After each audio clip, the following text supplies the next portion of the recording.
just so very winnable for them to make their way all the way through to that grand final.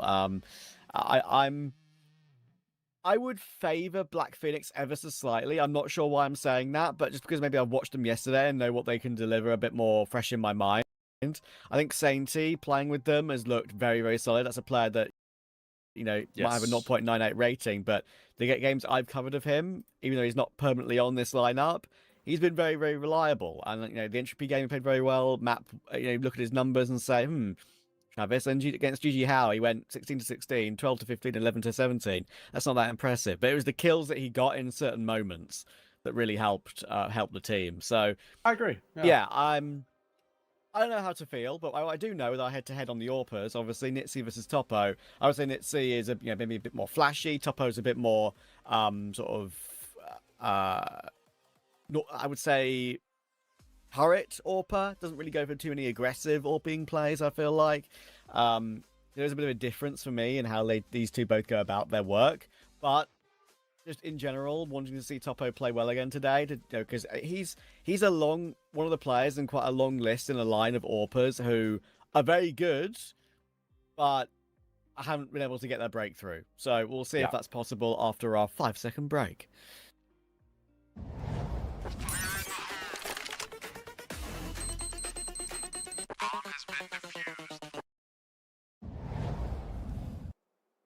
There we go. Welcome in. We're looking forward to this one. Has the potential to be a very interesting game. Whether it's good or bad, we're going to figure out pretty damn quickly. But it does too, of course, is where we start. And I'm looking forward to this. I think it has the making to be a really quite spicy affair. After we get, of course, through this tech pause, which we can only hope is brief. Yeah, you mentioned Carnes for Black Phoenix the other day. When I covered him yesterday, he didn't set the world on fire in terms of his numbers, but he did get a crazy M4A4 ace on Cash, where he was pushing through Garage and got a flank on 4 players and sprayed 4 down all in one clip before getting the 5th later on. So there's a little flash of the ability that he's got, that's for sure. But pistol round is underway. Axis has all the utility in the world. Molly, smoke, double flash. We walking, I think, lower tunnel. Yeah, they're trying to play aggro mid here, and I don't actually hate the idea. Ooh. Oh, hang on a second. It's a bit of a messy fight. Axis going to come out on top, though. It's fine for him. Already a little weird. Another one will come through for the T side. And this is already starting to slightly lock itself into place, you feel. Yeah, the early goosh came through so quickly, and that was always going to be difficult to recover from there for any CT anchor position on the pistol round. As the gooshes came through, just spam for the body shot as easy as ever. Nitzy will get 1 back on Salazar, but we need something from Forrester.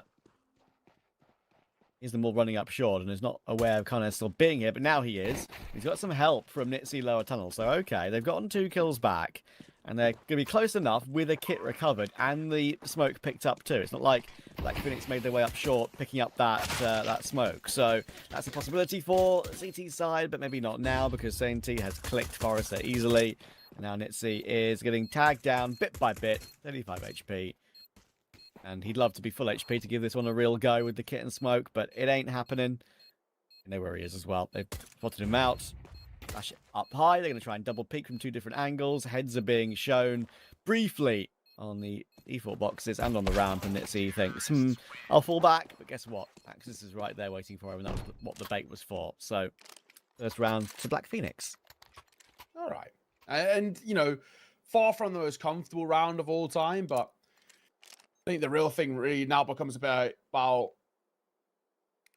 showing us in a way why we constantly go in towards this and that. Teams, even despite knowing that you're always going to pick into this, they can't prep for you. And so far, I guess, so good in a way.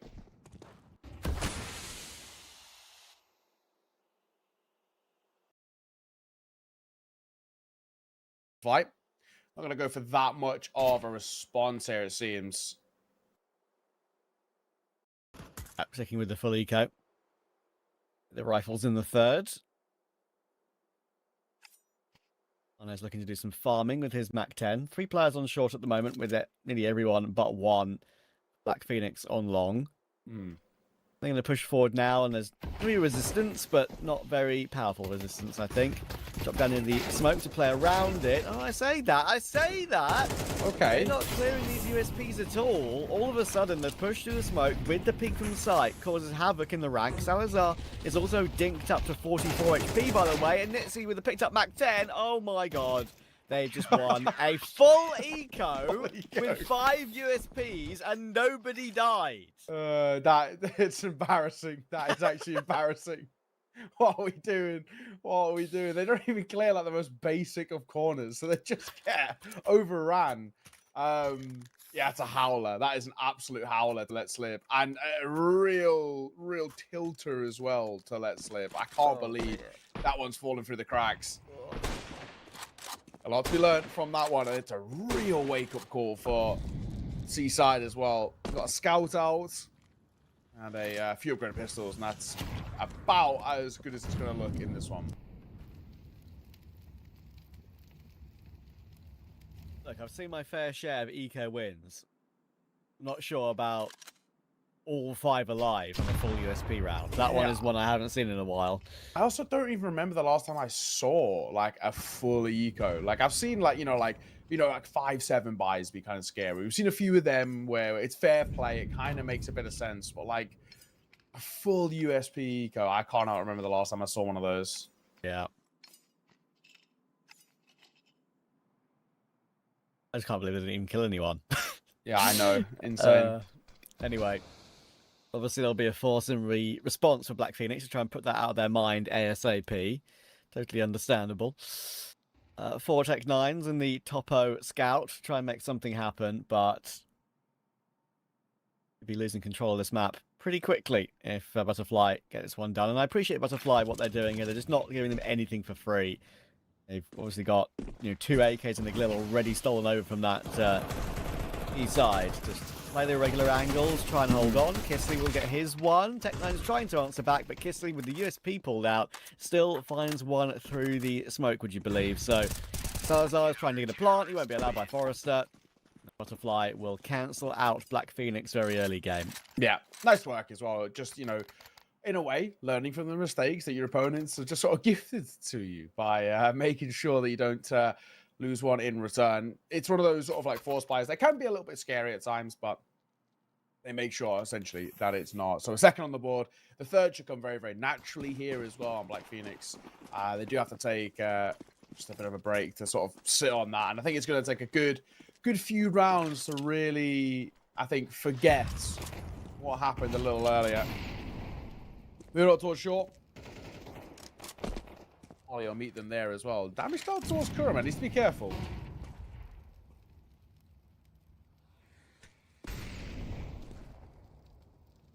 Yeah, they'll play a bit safer now, though, off the back of that damage. And that is the right decision. Forrester will be the man in position. And I think that's one of the main things with this Butterfly team. If Forrester will play with them full time, eventually, like, he's been just hopping. The reason why Forrester is not really a name value player anymore is because he's been just hopping around so many different teams at this tier. It's just sad because we remember what he was and what he can be. Yeah, sure. Obviously, caveat of that, most of that was in Global Offensive, not CS2. I think, like, he's never really had a big moment for himself in CS2 so far. So, if he can get some confidence back and start playing more often again, I hope that he'll manage to lock down a role on a team rather than just be hopping around from squad to squad. Yeah, it's sort of a really unfortunate thing for him, I think, individually, having lost a little bit of that sort of like rep about him, despite being, I think, as good as he is. And there's sort of like, hence there's obviously a reason why he's allowed to roster hop in a way, because so many players like playing with him. He's such a boon when it comes towards experience and know-how, and then individually, obviously, very, very solid in his own regard too. Kurama gonna get a double to open things up, but this is there, one of his own. Second nade will come through, and there's a lot of damage. Yeah, Kissley playing with that one a little bit, with how much he wanted to peek forward to throw the nades, considering his teammate just died from that position. But damage is good. Forrester will find Topo in the end. And of course, one of the main things that we always do, right, when there's a player that we know that has been around for a very, very long time, we've watched them for so long, we think, oh, okay, well, maybe like that 29, 30 now, or maybe they're coming toward the end. Forrest is 26. Like, he's got so much more to give. Yeah. He's far from old. Well, I hope he's not considered old because I am 26. But 2 versus 2 where it goes eerily quiet for a moment. Salazar is 1 foot in the grave. And recovering this bomb is brutal, to be honest. But do they know how brutal just yet? Ayano, a very unorthodox angle this late in towards the round to clear. And he's going to hear these steps. They are not expecting it. Salazar's jumping straight into his not-so-loving arms. And you feel like that should be the round with it. Karnes, now a known quantity as well. Can't see any world in which you make this work with 20 seconds left. Double dinked through the doors. Completely locked in. But I think they're trying to avoid him and try and find a way to kill him after time. They are somewhat trying to avoid him and do that, I think. They know his only path to it's safe is short. So 6 HP. They're not going to face him. I thought they were going to try and just fight for him after time, but no, they'll let him keep the AK for now. Butterfly, ever since they won that eco, they have been flawless, and that's what you kind of mentioned, right? It can discombobulate a team slightly when you lose a round like that, especially in the early morning game. I know it's not that early morning for them; it's like 11 or whatever, but yeah, still, first game of the day, it can be a bit like that sometimes. All they got in this round is the AK and the Scout on Axis this time. All right, Karnes, met with Molly and towards top mid. So, that being said, we'll slow them down as they're now going to double back and start looking for a fight. And they give him mid-control with this Xbox smoke, trying to break the top side of it as well, the CTs. So they want to fight through. Of course, Nitsi on that orb, he wants these long ranges of sight, but it's Kuruma waiting on the cross. If they go for a dive through mid, this could be a bit awkward because he is here. They line up, but he can't get the second.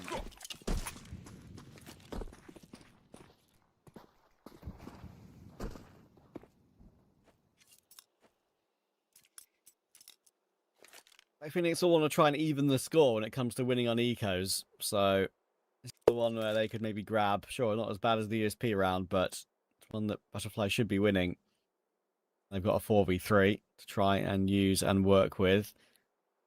Zars will push up short.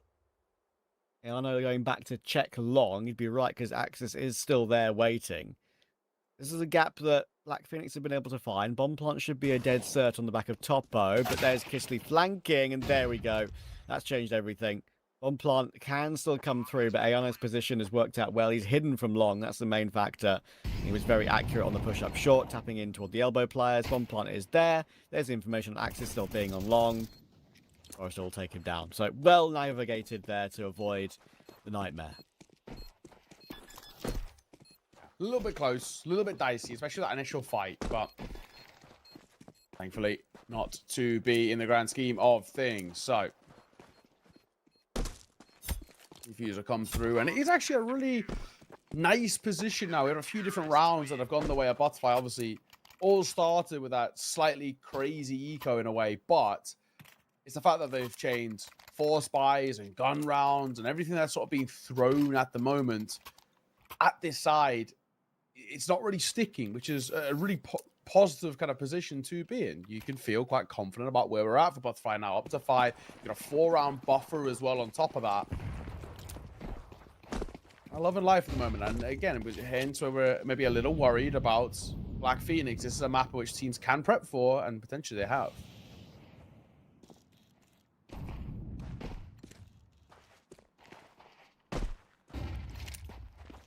Yeah, I would definitely feel like I can rely on the Black Phoenix CT side, but they're going to need rounds to play with when they get there. So, Apo's also had a slow start. One of the factors that I think we spoke about as well, needing to see him get online early. The op now back on the T side. Good control, short taken. Karnes will take the fight against Karama close middle. And it works out for him. So there you go. Karna's impact into possibility of a round for Black Phoenix. They're going to creep out middle. Kissley is trying to keep them locked in CT, but even though he finds that trade, there's still progress to be made for Black Phoenix around the map, and Topo will find his first kill of the game. Yeah, nice. Finally on the board a little bit, but it's to be had here to feel confident. Oh, it does go back sight, and Salazar, it's a really nice shot. You know me feel from the back flat position, you're very strong. We're taking a lot of damage to the mollies, which feel unnecessary, but thankfully it won't change the feeling of this round. For Nitzy, it's about survival. He takes a pop shot, and he takes a leg, in fact. Thankfully, he actually will be able to get out of there alive.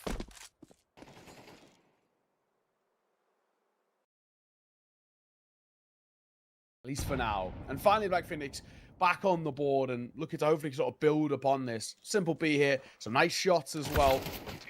And no one saving. And Salazar gets the second. He cracked open the B site and he closes the round. Yeah, starts it and ends it. Good job from Salazar. That's one of the things about this Black Phoenix, and Ursa core is that, when they played with that full Ursa team, invariably it was Alv. A lot of the time it was Karnes, but they're kind of unsung heroes of the team, Axis and Salazar. They kind of just do their job and do it decently enough for them to be relevant in tier 3, and get these upset wins and push a bit deeper. And yeah, it's they've shown up well on a number of occasions. He has the saved up though, and he's gone aggressive in this round to find Karnes. Annoying for Karama, he had a chance to fight towards short there, but Salazar was already coming through lower and caught him, and Kissley does get found by Axis again. Just an important mid-round kill. He's going to get a second on Ayano, just like that. He may have got the opening with Nitzy, but it's going to fall apart.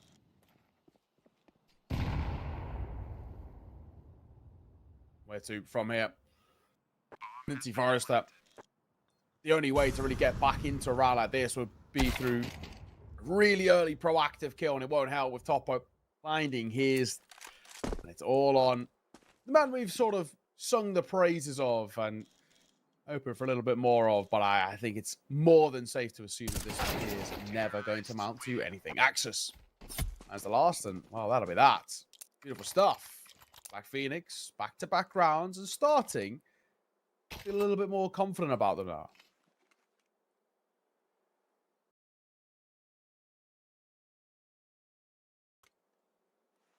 There was a decent amount of money built up for Butterfly at least, so they can buy again, and even have the Nitzy up, obviously, so not going to be breaking them just yet, Black Phoenix. They've got some work to do, but now they're back in contention again for map 1. Flashes over long, try and take it aggressively. Ayano's on the line, and we'll get that kill, and I think it's one of those classic occasions of them trying to go through a smoke, and that's never really advisable when long is actually being held properly. So they'll get taken out, but again, space to work with up short. Okay, trying to go a little aggro. Oh, and the AWP, Nitzy goes for one, but it's Ayano. 3 kills, but 2 in quick succession with the support of Kissley around it. Butterfly get a response, and in the way we were really hoping to look for as well. That's what we needed. And they wouldn't have been able to pick up the Nitzy AWP either if he didn't try and take the gamble of running through that Molotov at the end of the round. They would have had no money to repurchase it. So, important move there from Ayano, not just to get the 2 kills, but to grab that AWP for Nitzy. He survived on, I think it was like 7 HP after the Molotov and nade, and still managed to get a kill. Nitzy. So, and there we go. Straight through the door, I would imagine. He was on short, actually, so I reckon that's through the wall of Catwalk, maybe.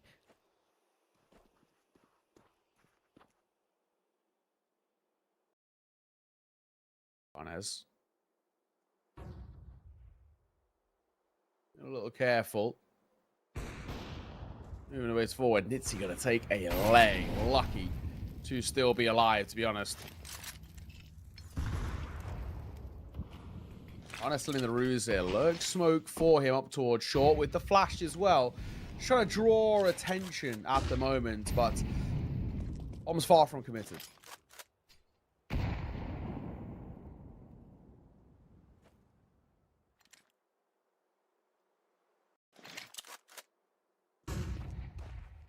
Short flash sends Ayano in, but only for info.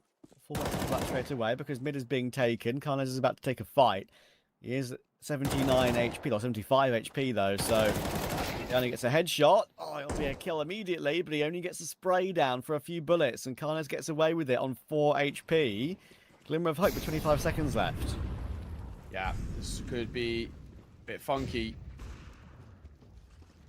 Time is ticking. You've got to start making a move as they are going to try and dive their way in a little bit. Bomb goes down. The CT side, I wanted them to be a little bit more proactive on that plant, but they didn't back themselves. And now this retake, numbers don't favor them. And now there's a situation. You've got Topo playing up close. It's a bit of a one-and-done angle. Generally speaking, if there's 2 players going on this position, he should be traded every day. There's the first. He should be traded. He's not initially. He's given the chance at more, and he's ducking and diving. Thankfully, the rifle goes huge, and then he nails another. Really well done. I can't believe he stays alive. I don't believe that. Yeah, that's incredible. You never ever see that one go untraded usually because your body is just exposed in that middle corner. Sure, he had a rifle, a teammate to help him, but both were low. And yeah, as soon as Kisley died, obviously, that was the kit on the floor. That retake almost impossible with the lack of time. Topo mentioned he was a bit quiet at the beginning. He was 0 and 5, now he's 4 and 6. He's woken up a little bit. He'll find that kill on Nitsi in middle as well as they try and charge their way up. Kisley will not be allowed to run away through that Molotov. Before he even gets there, he gets put down. Black Phoenix are putting together a respectable T-half here. They might not be winning the half, but how strong their CT side invariably is on D2, I'm expecting them to still win their map pick from here, even if it's an 8-4, which I feel like is unlikely from here. Yeah, I agree. I like what I'm seeing so far. Feels, for the most part, quite comfortable. Kermit, nice move.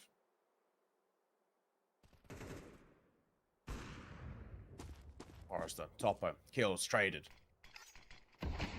Just a little funky. Needs to be a bit careful here as 2 remaining. 1 foot in the grave for Topo, wielding the orb, but not exactly always the easiest on the quick trade, but they're moving in towards B. I'm going to go down. Cannot be denied. Sainty will get that plant off.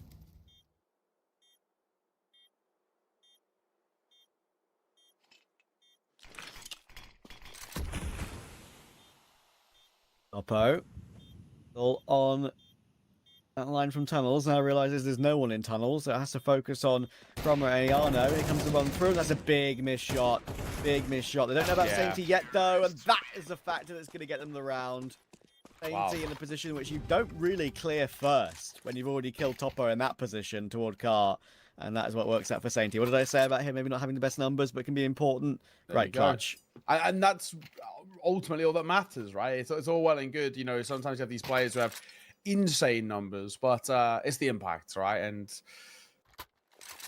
in a moment like that, on time to step up. It's become a closer game than I initially thought, especially when we were pretty hastily at a 5-1 scoreline in favor of Butterfly. This has flipped quickly. Karnes, nice find by him. The Deagle goes looking as well, but it's the same result. An early grave and very quickly down to 2. The MP9 deals damage. They're doing so much damage, but it's not changing the outcome. Nitsi Scout dropped with ease. What a close. See, this back plat position. Very strong in the right hands. These going to be the right hands. There's the first. The second. Takes a dink. He's trying to duck and dive. He's trying to be a nuisance. He'll eventually fall that B250 at range. But it does buy time for the rotation to come over. But I don't think that's going to make that big of a difference. I say that until Topo makes his move. And he very nearly gets a second behind it. It's all on Sainty. We spoke about the impact. Now's the time to show it. It's possible. 19 HP on Ayano, and they haven't even got the bomb planted yet. They're going to try it now, and he might choose to go in on that timing. It's going to be perfect, I think. It's 1 bullet. Ayano's got no armor, and even it's say 1 bullet. It's a 1 bullet to the brain. Didn't even need the body shot, which I thought was going to secure the round. Beautiful job from Sainty again in that position, and it's just the classic textbook move of going in for that fight when a player was either tapping or committing to that plum, or one player's not got their gun drawn, and it works out.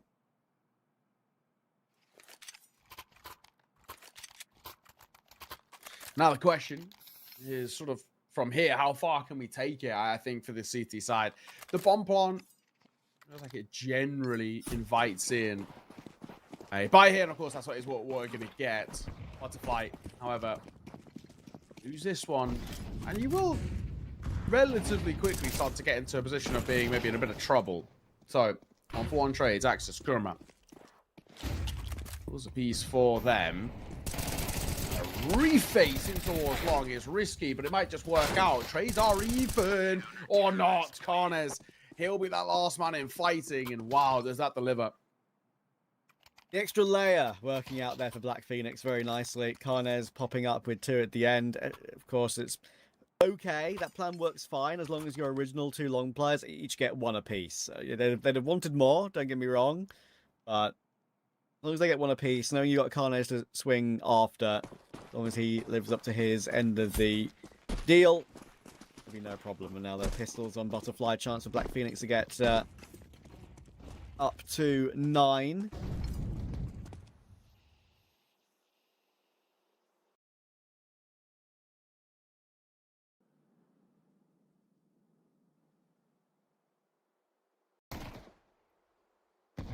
See, can they? It should be an easy one here for the CT side, fundamentally speaking.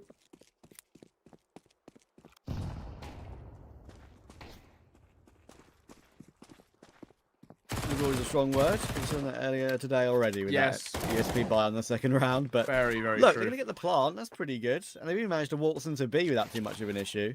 That's kind of all you're really looking for in a round like this as well. You get the bomb plant, you're actually pretty happy with it. Yeah, I mean, they're not going to be doing much after that. But yeah, I agree. Well, I need to 1v5 with a Glock. And if that happened, I would have given you my whole inventory. Very kind of you. Nice work. At the very least, again, from both sides, they can be pretty happy with that. You know, you get your bomb plant in, it bolsters up the buy-in towards the next. But flip side, of course, being the fact that we still win that round for Black Phoenix as expected, and it does allow now, you know, that chance to continue pulling further and further away. 9-6, 3-round buffer, and a good spot.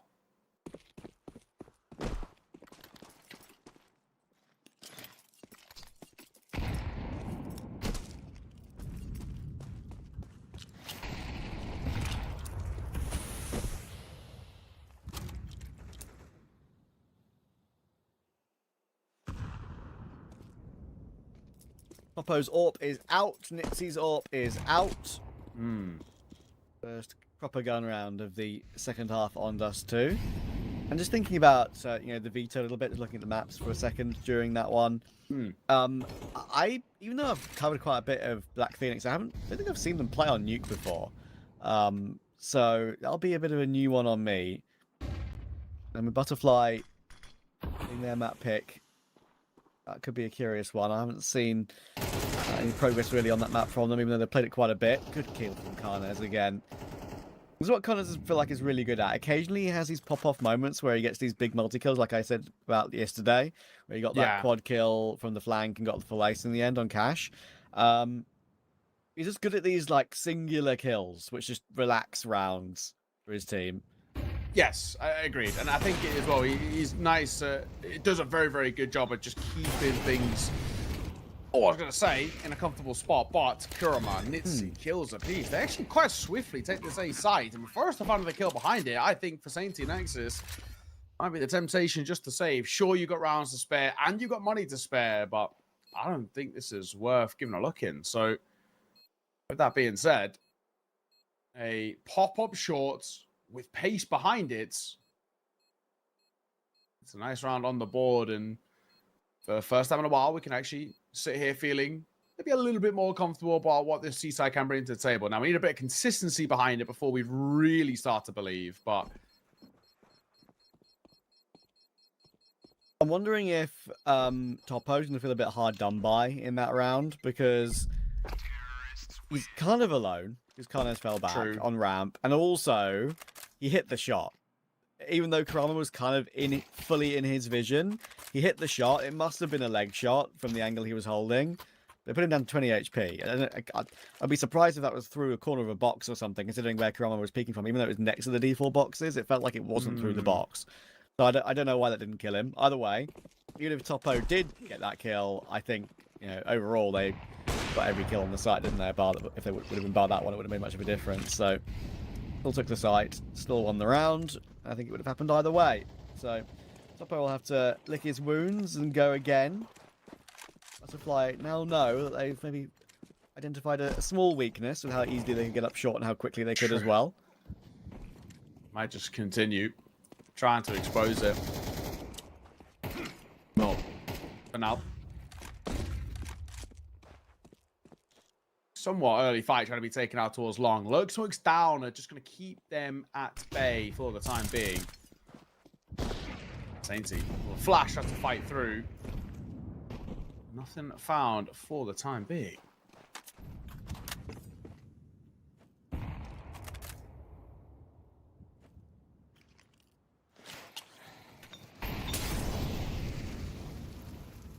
Axis is aggressive behind that molly, and only with a FAMAS, it's not really a favourable angle for him. Forrester doesn't give him that fight, though. They'll let him retreat. Kisley getting one means that they can reroute if they want. With 3 players CT, they're trying to fight for it. Topo goes into that Molotov way too soon. Definitely was not faded just yet. Now Karama could be in a very good position. Kisley's going to go down, but Karama doesn't get anything done. Ayano will finally find Salazar, but even though it's a 2v3, now make that 1v3, they're going to be cleared properly, and Topo finds Forrester on that tight angle on cart. Good job, considering they did lose a bit of control around B and middle, they still recover it. Yeah. There was a moment that could have been very, very uncomfortable, but now we're getting to the point where this game's starting to feel a little bit uncomfortable with where we're at. It's 3 rounds ahead, 3 rounds away for Black Phoenix. I'm getting very close now. The worry is, of course, going to start to set in.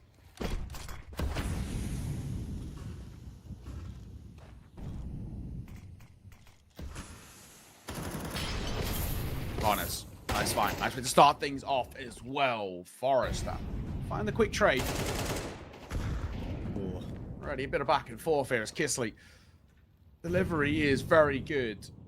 3 versus 4. Numbers favor Butterfly, and they desperately need to be. Yeah, Topo probably felt like he had to peek there when he was blocked off by mollies and smokes and everything. I feel like it's a little bit much. Axis, you're going through on a terrible timing here, I'm afraid, my friend.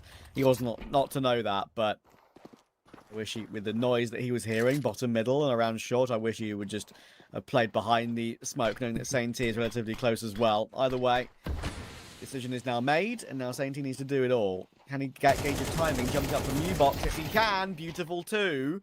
Does drop the bomb on site, and it gives Salazar a glimmer of hope. Okay, well. Bomb will go down. Salazar gets so close. Single-digit HP. Oh, man. Close, but not to be. With that, another round that goes the way of Butterfly, just keeping within arm's reach. Yeah, big round from Forrester. Probably his biggest round of the game thus far. Yes, for sure. Winning that clutch out is imperative for this T-side recovery. And you now think how close that round was, and think back to that Axis moment where he pushed through that short smoke. If he didn't do that, he just waited with Sainty's position, and then Salazar doing what he did. I know it would have changed the face of the round if he'd changed his decision making there, but still, that is a bit of a mistake that could have easily been altered, and they could be on 11 right now, but not to be. The full force is a bit strange. We've got 2 FAMASes, AWP, MP7, M4, and light util. Enough util, but light, and no kit. Ayano is waltzing on to B. Ooh. How's that going to work out? Well, at least initially speaking, Kurama Forrester kills a piece. Ayano, don't worry, mate. No one saw that flash, apart from all of us, as you can still continue moving forward in towards that B site.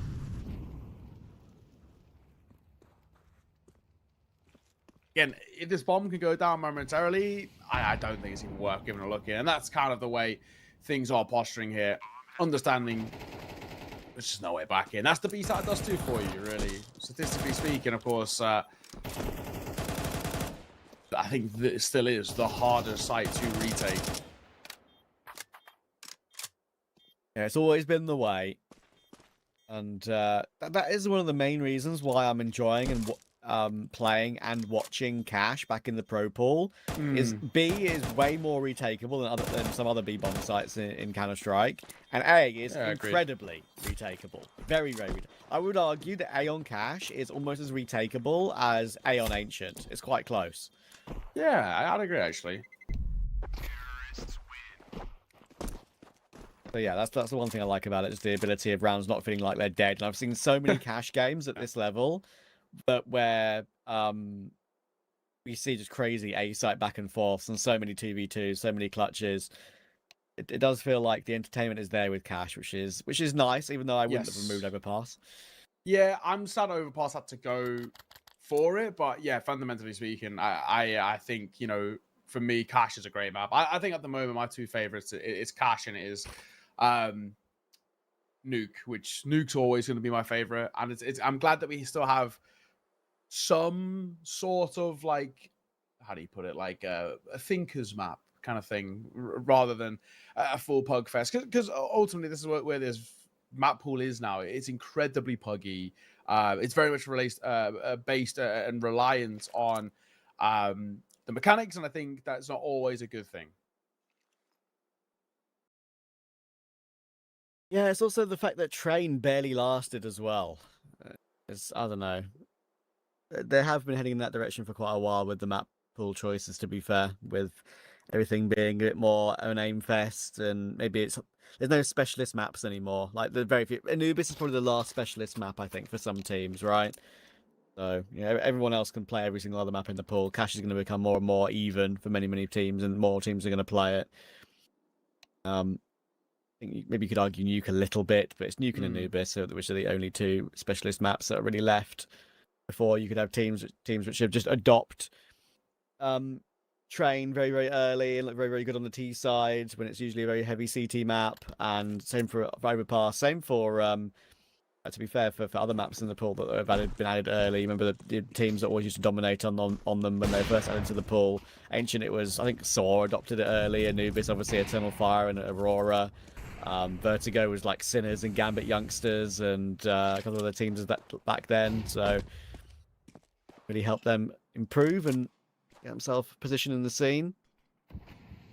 Of course, to be fair, Eternal Fire also loved Vertigo. Arcadia was his playground. Anyway, this is a bit of an eco for Black Phoenix. They haven't really bought much around the saved weaponry, but they've already got a kill from Topo, so let's see. Him up. Good angle for him as well, potentially even overlooked. Especially the noise that his teammates are making towards short. I feel like there's no way he's expected. His timing on this peak could be everything. Karnes is in the open. He's now spotted his shoulder. Yeah, that's unfortunate for Kurama. The position's really strong, but he's either got to commit to holding the angle or commit to not peeking at all and being sort of a late round player, as they've already moved up in towards the A site. Obviously, where's the AWP shot? Karnes has made his way up towards short. Needs to be careful here, but Kisty's holding the angle. As long as he stays, he should be fine.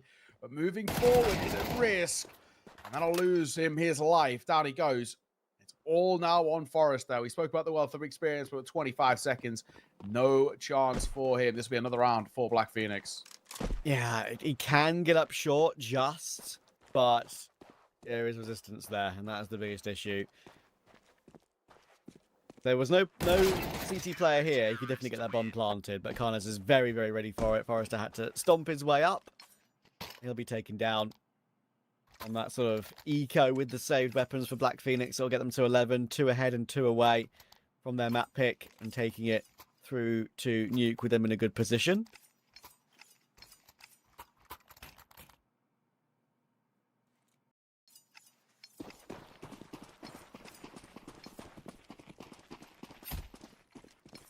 All right. 7-9. 2 ahead, 2 away. And it's Nitzy. Hold up for proceedings. He'll find Topo to start. not been lights out, Nitzy, but he's had a couple of really impactful moments. Gonna re-aggress here. This is quite risky, and does he even expect Nitzy on this right-hand side? I think the way he's looking, the answer is going to be a very swift and decisive no, and a freebie gifted over.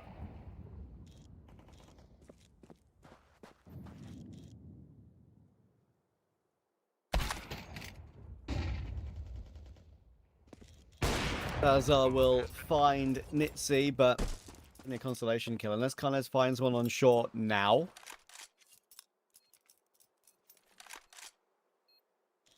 Wait out the smoke as well. They are giving it a little bit of a look. I think it's going to surprise Forrester ever so slightly. Good jiggle out, though. And with a teammate in... And so we're going for early mid presence, but it's Gurmo's going to lose his life to star Topo. Open up proceedings. And Karnez, secondary AWPing, will also find one of his own. So Black Phoenix taking the fight to Butterfly, and it's working. I've seen this quite often with Black Phoenix and the old Ursa core. Karnez does like the good secondary AWP, and he's pretty good as an AWPer too, from what I remember. Arm seen, body taken, 5v2. Butterfly had a chance to get back to 11, had a chance to maybe push forward, get himself into a guaranteed round 24. As it is now, it might end a little bit too soon for their liking. Forrester and Nitzy have not really got any money. Only Kisley and Ayano have a little bit, which means they can buy. And because those two can buy, with Forrester dying, I think Nitzy needs to try and save for the full 40 seconds. Thing is, like, there's already players that are quite well advanced around the map, as you can see, top middle. So it's a long save in this sort of situation when you're going to be hunted. And I'm not sure he's going to be allowed to do so. There you go. Oh. That's a really nice round, actually, from Black Phoenix. They set the tone with that one so aggressively out the gates. And you can see for Butterfly there, we just caught off guard by it. 2 map points now on their map pick. And there's, of course, going to be a buyer, but it's going to be far from a comfortable one for Butterfly. You've got 3 AKs, a Tech 9, and Kisley's got a P250, and Utah is so slim.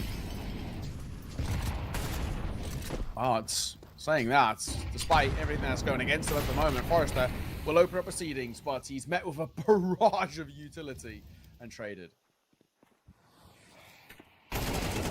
Axis is way further forward than Ayano and Kisley were ready for. You could just tell by the way they were posturing. That one was going to be all going the way of Axis. He's done very well there to pretty much confirm map 1. Their map pick, another Dust 2 is going to go their way. Add it to the list in 2026, whether they're Ursa or Black Phoenix. It's going to be their 71st map played. I think their 41st win. Might even be more than that, actually. I think it is more than that. I'll double check later. Salazar will get the kill on Karama, and Black Phoenix are incredibly happy with that result. They go into Nuke now. I would say pretty confident, even though it's not their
And, well, that'll be the case. Nice and swiftly.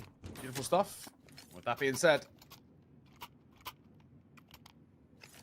a really good start for Black Phoenix, who we have some quite high expectations for as well, right? You know, off the back of, I think, at times how uncomfortable things were looking towards map number 1 and how they recovered well and how they made things feel a little bit more comfortable for themselves. There's a lot to like, generally speaking. So, especially as kind of go back-to-back in the maps. And of course, so far, starting well here.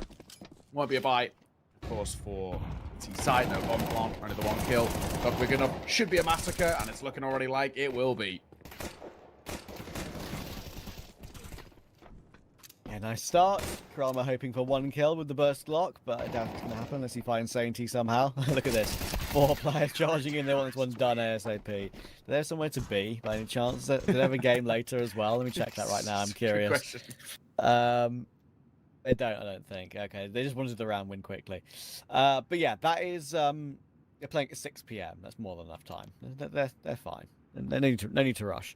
Yeah. So yeah, the thing that I wanted to talk about when it comes to this particular map is that the Ursa core did play it a lot, but Black Phoenix is this name. I've only played it twice, and that is over the last couple of days.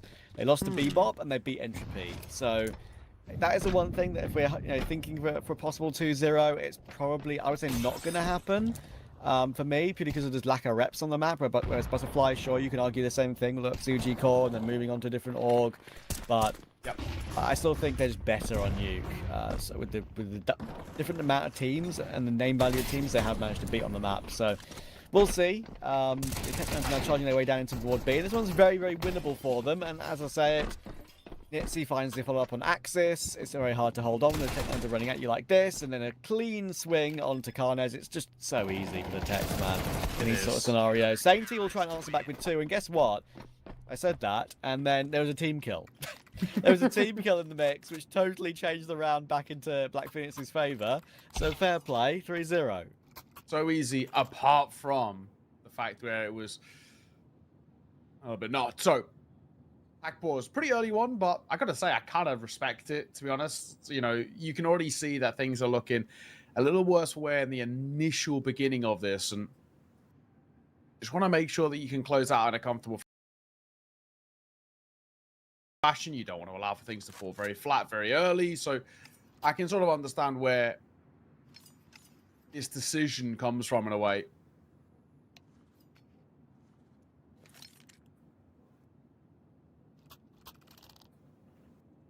But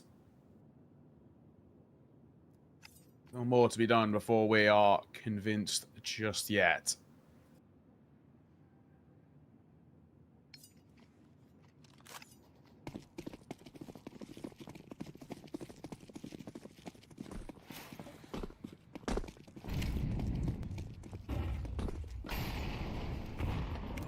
Yeah, this is the gun round that matters for Butterfly to get themselves in the map in some way, force themselves in the door. Yeah, I mean, lose this round, we actually start to ask them some, early doors, some pretty big questions already, and get a little worried. Damage on Topo early though, down to 6 HP off that, and they get some information from Karama on top of Silo.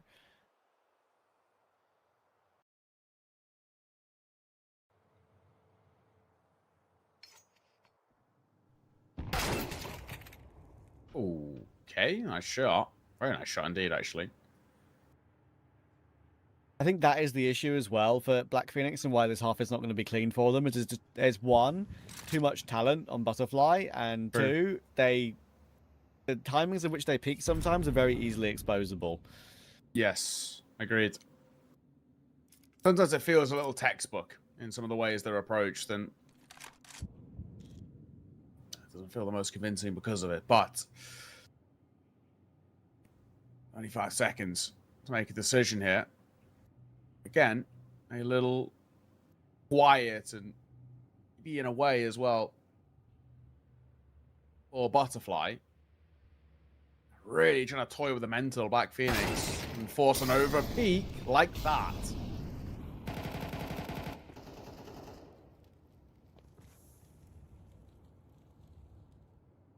All good now.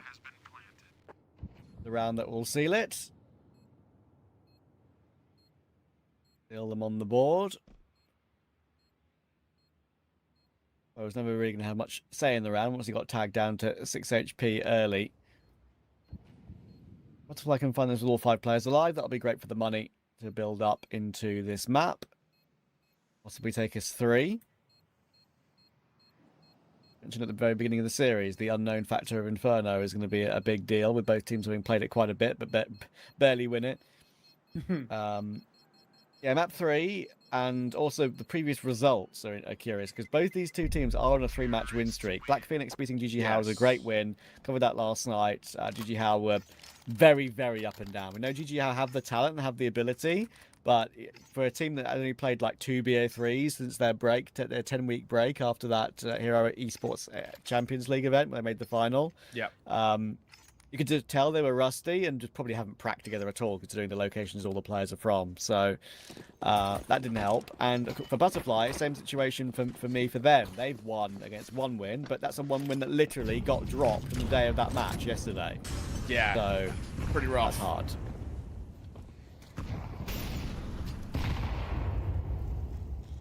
Again, early. Trying to fight their way forward here. Sainty. Don't hate the idea of going aggressive, but doesn't go initially to plan, with probably wanting a little bit more out of that. Oh, the top on the angle. Unless flashed off this position, he should have no issues getting this kill through single door.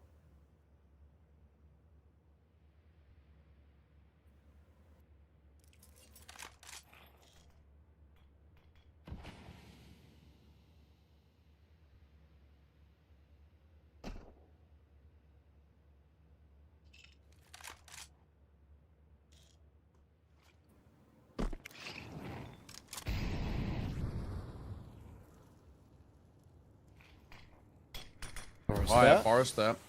Ooh. We might have gone through there for a second once he saw the other smoke coming through, but it doesn't go as deep as maybe he had hoped.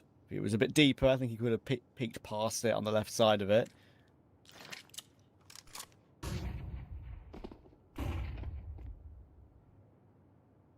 They are playing this very, very quiet, very slow here. Butterfly are leaving things pretty late, but it'll work. Forrester, that insurance policy is very well. And with that being said, it might have all just dropped because of that. Bomb goes down, and there's just nothing Topper can do. He's still towards his top site. A done affair. That's what I'd say. It is the most common play, really, on Nuke to have one player lurking squeaky while your teammates go down secret and you try and take B to cut off a rotation. Salazar was looking for it for such a long time. It's a bit of a shame. I think the reason why it works for Forrester so well on that occasion is because they leave that really, really late, right? Butterfly don't really show their hand until about 25 seconds left, if not less. They don't really start making noise until even less than that. And that makes a big difference in terms of Salazar feeling like he needs to get down the vent quickly to prevent them getting any sort of control of the B bomb site, and that's when Forrester comes into play. So, kind of all puzzle pieces fit together there for the Butterflies. Yeah, it's inherently very risky, a play like that as well, leaving it so late, but it ends up working out for the better. So, fair play, cannot complain. Again, now with that being said, potential to continue pulling away and trying to really show what this T side is all about. I mean, obviously the start initially a little bit to be left to be desired with it, but it's a bit more like it. So, how proactive do we see Black Phoenix get as well? Because they know they left things very late there and it didn't work out for them. And, well, this time, Nitsi going quick and he will start well. Oh, my, Kisley. Nitsi as well. Will add more to the table. Access may get himself one of his own. But I don't know. I don't think this is really possible. The only thing is that this Forest has this bomb. They have a whole minute to go to figure it out. That's the main thing that's going in their favor. Axis is not really checking the right place on the map right now to cut that off. There's a flanker. Yeah, this is the factor, but Forrester goes back and has a look at it. Would you believe it? I thought Connes could have been the main point there for a moment. Now it has to be Axis, and he's looking away from that. Forrester positioned at exactly the wrong time. He thinks he's gone back outside. Steps will be heard now. Can he get the bomb in transition? Well, he can't, but he does find Nitsi at least. He sees the bomb run into ramp, make noise dropping down the vent, but now he... Oh, the fake has actually worked. The obvious noise of him dropping from the vent, I think, has forced him to plant the bomb on A. And Axis is still here. Issue is he's got 5 bullets. He never reloaded this AK. And that is a problem, but hang on. He's got a free AK to pick up there that's got bullets in it. And he's made it a 1v1. He's got utility to use as well, but the nade and swing combination is too good from Forrester. So actually that's a nice try from Axis, considering the position he was put in, but it's not to be. Yeah, Buttai are starting to put themselves actually into maybe a bit of an interesting spot in terms of this T side now. You know, where slowly but surely building up what is considered pretty strong. I think 4 is like that bare minimum. Me on T side of Nuke, I think 5 or more is good, and where you can feel pretty happy about it. And so far, not so bad for this T side. Carnes caught on the cross. He nearly gets a second as well, and they are continuing to test him, which is risky. Ooh. And that's why. Domed. 400 damage. See you next round.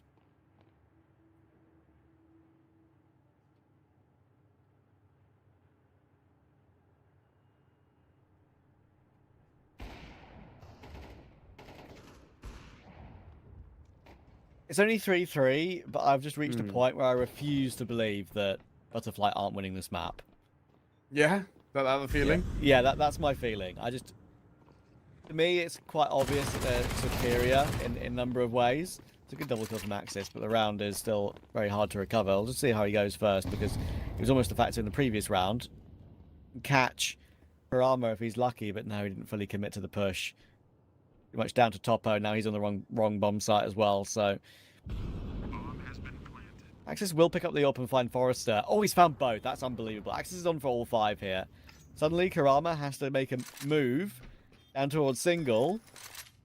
Of course, Karama should realize in this sort of a round, there is no kit available. But it doesn't matter. Oh. It does not matter at all. He has to give it a little bit of a look. Topo would have flanked him anyway, by the way. You saw Topo flanking from that vent push. And Axis has gotten all 5. What a round from him. That's huge. He's doing so well. And it's one of those where, again, it's a round that feels like it really shouldn't happen initially because of how the kills through single door start to happen. But beautiful work. With that being said, Black Phoenix, who, feeling a little uncomfortable at the very least. They tried to flip that script. That's why their second timeout taken as well. I know it's funny that I said I refuse to believe Butterfly won't win the map, and then Axis does that, but I'm still of that same opinion. Yeah, I'm not changing my mind. Fair enough. Stand tall. I can respect it.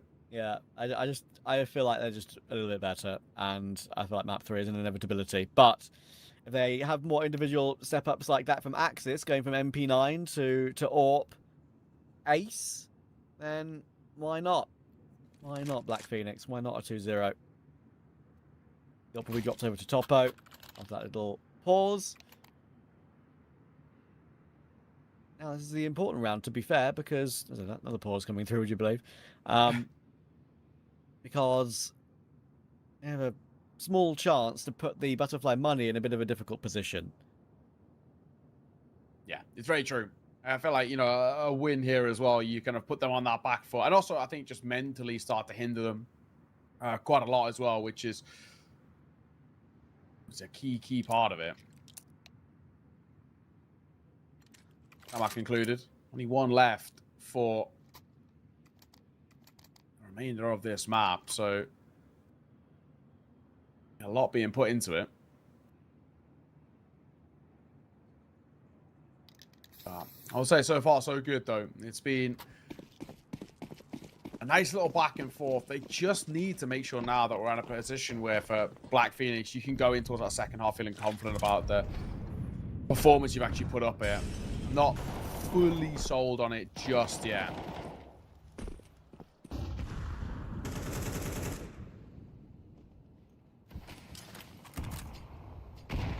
See the vision here for Butterfly.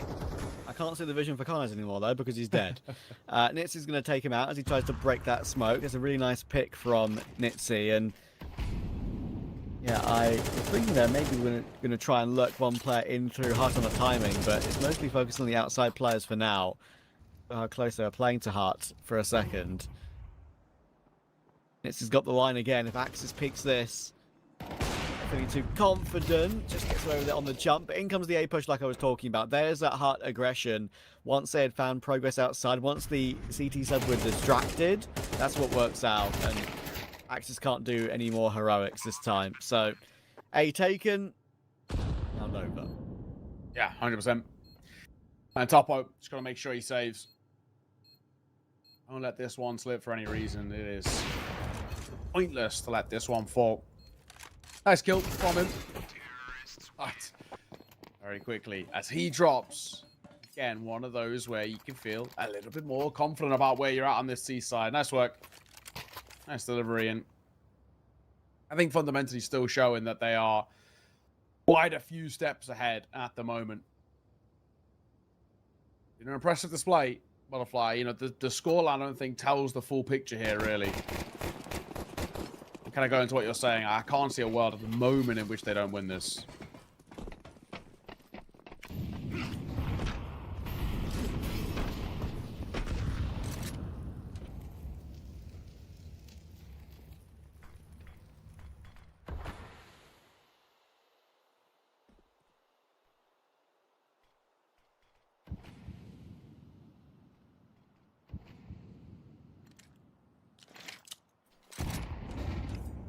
Foster will leap his way down on top mini with Karama near him. Break the smoke again. Karnes will peek forward as it reappears around him, but it's a carbon copy of the previous round. This time, though, it's not his nade, it's the opponent's nade that breaks that smoke. Was it a teammate's nade that followed up? It wasn't, was it? I wasn't too sure. I'm just double guessing myself now because I've seen it in the previous round. It be his nade causing him to die to Nitzy, and now I feel like he had teammates' nades coming in.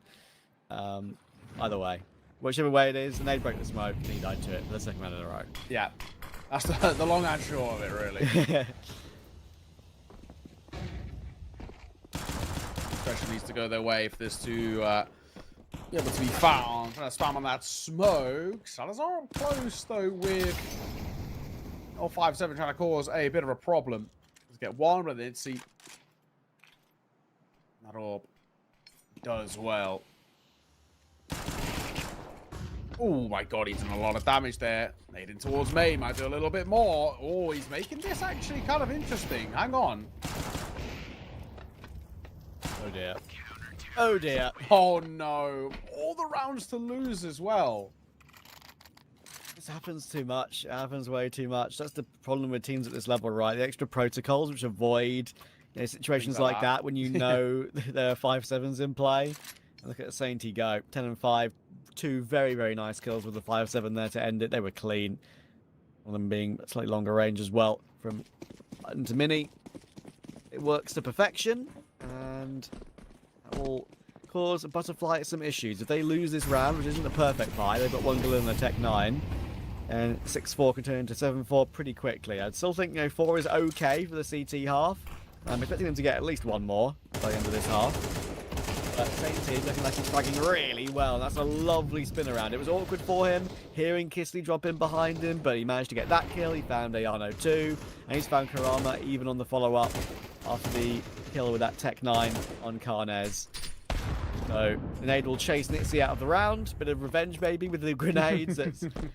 It's not getting a kill from a nade break on the smoke. It's a nade to actually kill him. And Forrester is all alone, watched by Topo. Got missed, but he's 1v4. Yeah, no chance. Oh. I'll make it expensive. Up. Up. The no scope as well. Gotta respect it. Gotta respect it. I'd do the same. Black Phoenix, not around for them. And money has run out as well for that T side. So expectations are pretty low in this round. We should allow a lead to be taken and sort of guaranteed at that point as well.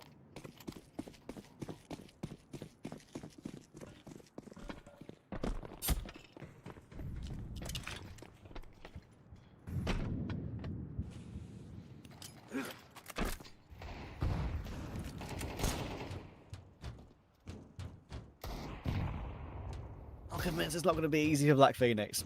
I'm still, even if it's an 8-4 half, I'm still can't believe that Butterfly won't come back into this one pretty strongly. Refuse to believe it.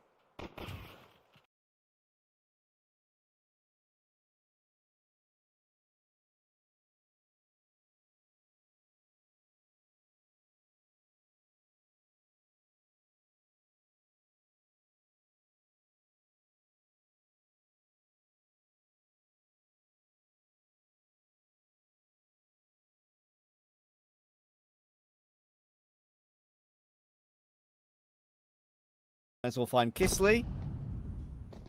I think you mentioned that you interviewed him the other day for an odd-win game. Yes, He's usually the interviewee for that old Oksuji core, and usually I don't know what your interview was like, but he usually gives good interviews. He's yeah, he was great. Look, really, really informative. Yeah, he gives you a lot of info. He's a good lad. Yeah, good English as well. So like, yes. Really, really competent and kind of like, sort of expressing how he was sort of feeling about it all.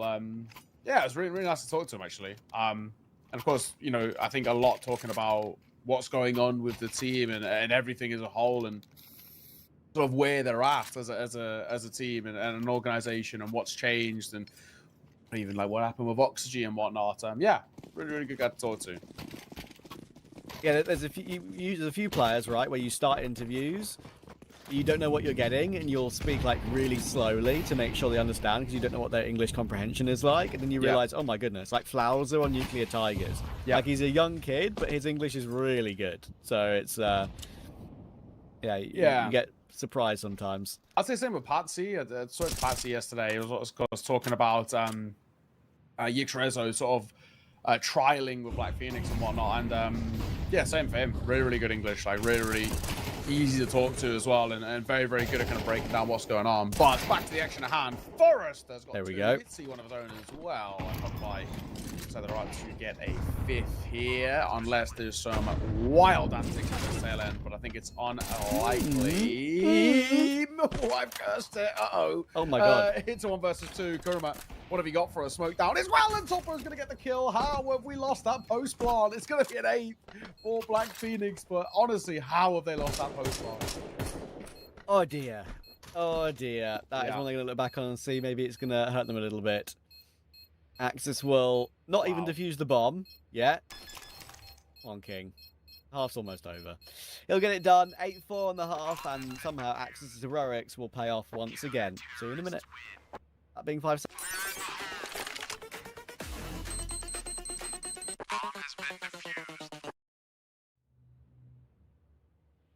Wow. What a way to end. Completely against the grain and the expectations, but a game that continues to deliver. The Black Phoenix look to try and settle this within 2. And, well, judging by what we've just seen there at that tail end, maybe that might be happening here, Trav. It's a squandered opportunity, I think is a safe way of putting it for Butterfly. Yeah, for sure. Just remembering what you said about Patsy as well. I've also interviewed him. I would hope his English is very good, considering he played on Liquid. You'd Yes, very, very true. Very true. Yeah, there are some that have never played on an English-speaking team, which, as I said, do like pleasantly surprise you. And of course, we're not saying that we're down on players who can't speak English properly. We're just saying it's nice when you're surprised that they can. So I can't speak any other languages, so I'm exactly. I'm impressed when I can hold a conversation with them, and same here. this is in their second, maybe even third language as well in some cases. Like, pretty sick. Yeah, we are English-speaking bums. Yeah. I used to be able to speak French, but I've just not used it in so long that it's just all gone. Well, you might need it again, mate. Yeah. I'm doing a quick 1 week crash course. A quick bit of Duolingo. Yeah. For those who are trying to learn a language, my one tip I will say, Duolingo doesn't work. There you go. It's fraudulent. Karama. On the second half, only got 3 kills in the game so far alongside Kisley, and Iano's only got 4 himself. And right now, Oof, they are being tapped out of the rounds. Yes, indeed. That is very pacey. And Topo will go down the end to Ayano, but Karna's again with a nice tap in return. Sainty finds Nitsi in the meantime, and Kisley all of a sudden has watched all his teammates die around him. And some of them, they have died without him even seeing them. It's all down to him, and he's being played with by Karnes. No way out of this. Karnes will get the kill. Black Phoenix are going to start on the T-pistol, but got to win against the anti-eco/anti-force first. Yeah, of course, we know how kind of cursed that can be a little bit, but to see they're pulling really further and further away now to that point of getting mighty concerned.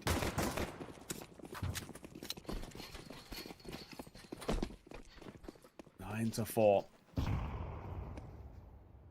Should be getting a 10th here.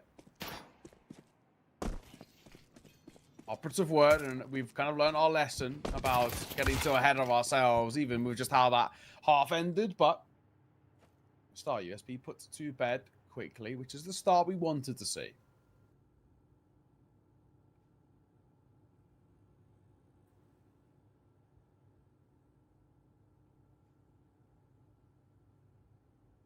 You can tell there's a little bit of a difference with how they're playing this round as to maybe some of the ones they played earlier. They're just taking their time, really making sure that they don't get caught off on any certain angles. Yes, yeah. Not going into an angle until there's a teammate with you. Yeah. Learning our lessons. I'm proud. We've had way too many weird, wacky, and wonderful ones, so... Gunners will then clear ramp and see it's open. So, realized if he either goes for a flank or calls some teammates over, it's going to be the flank. Dainty will find Forrester.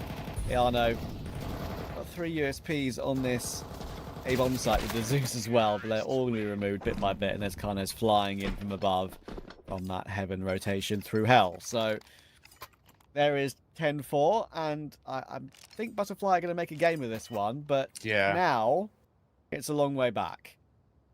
Honestly, and if they are going to make a game of it, it kind of has to come here, but being honest. You know, you're heading into round number 15. You lose this, and Black Phoenix are basically at 12 before you can get a next full, proper buyout. So, you know, being frank here, it kind of feels like we are quite rapidly approaching now or never territory. So let's see what they got for us. If there is anything left in the locker off the back of some slightly underwhelming moments. Is that a kind way of putting it? In form, I'll be honest. We'll spot a couple to start. Here we go. Iana will get himself a lovely triple kill, and that is what they want to try and build off of. All 5 players staying alive, critical for their half and their comeback. There's one more buy for Black Phoenix left, which they can go for, but it's going to be a little bit rough around the edges on a couple of players. One was pretty simple for Butterfly, though. I hope the rest are going to be like that, too. Yeah, it's a lot more like it. A lot more of what we were sort of expecting, hoping, and well, eventually getting as well. So, good to see.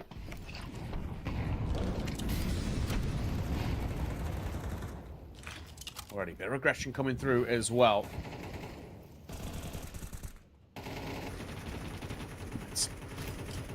Early start here as Kuruma will get one to open. He's at very low, however.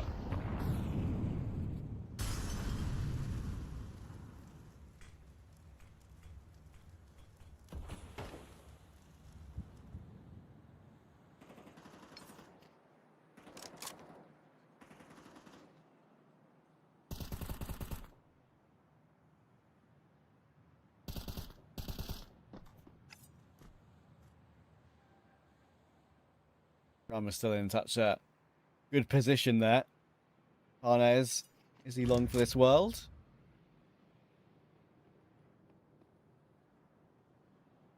Who moves first? Yeah. Is Crummer timed out, bro? Bros, I've never seen someone stand this still. There we go. He's so locked in. I guess like with his got any bullets left in the M4, he knew that he had to be locked in for 1 kill. One more kill. He will get it. That's 2 in the round for him. Yeah, especially that second with how low he is. That's actually really good to have. Yeah, and like we said, so locked in. Forrester, nice find from him as well. Yeah, and I said we wanted a bit of a fight. Looks like we're getting it. Sainties, all that's left. You want to assume not possible, especially by the clock. And well, Forrester doing exactly what is required. He is just running in circles, trying to stay alive for as long as possible. And down he goes in the end. Nice work. Butterfly. We said that was a must-win round, and it's one in which they do fine. Brilliantly done.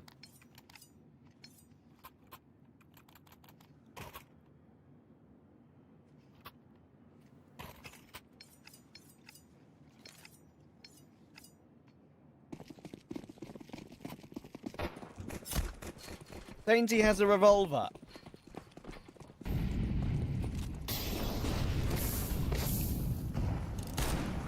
Oh my god, he might get a kill. Oh my god, he's got a kill. I've casted a professional game with a revolver kill. Wow. It's happened. Yeah, that's pretty insane. Don't see that too often. That's all they're going to get as well. Disley with the 4K spray down. Some confidence for him against the ecos. He looks at that revolver on the floor and says, ugh. He got his, though. He did. In the grand scheme, that's all that matters.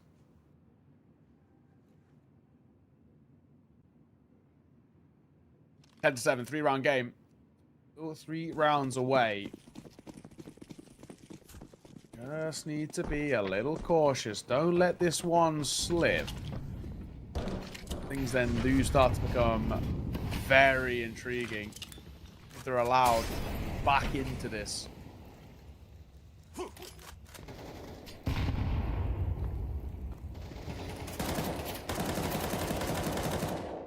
Good spray back to the smoke from Kisley to find Salazar, but Topo Did get them a start in the round, which is the best they've had in a little while. Warbangs are relatively close from Nitsi. Then we get going back in for another, almost getting a line on Karnes, but they're going to fall off of ramp entirely, pretty quickly too. Probably because of the position around main. Yeah, how do we want to play this? A little funky, Molly. As Nitsi wants to just try and at least in a bit of presence, of course, with that nade coming through. That's nice work, but it won't deny the plan. He was trying desperately to keep them off the plant itself. That'll be the case. And retake now required with 2 remaining. Also open the retake as well. I feel too positive about it, and it won't help. It's down to Chrisley. Nitsi try. The wallbang's not even a terrible idea, to be honest, but it will not change things. This round is done. With that being said, another round on the board for the T side, who are really starting to knock on the door now. This is within reach and distance.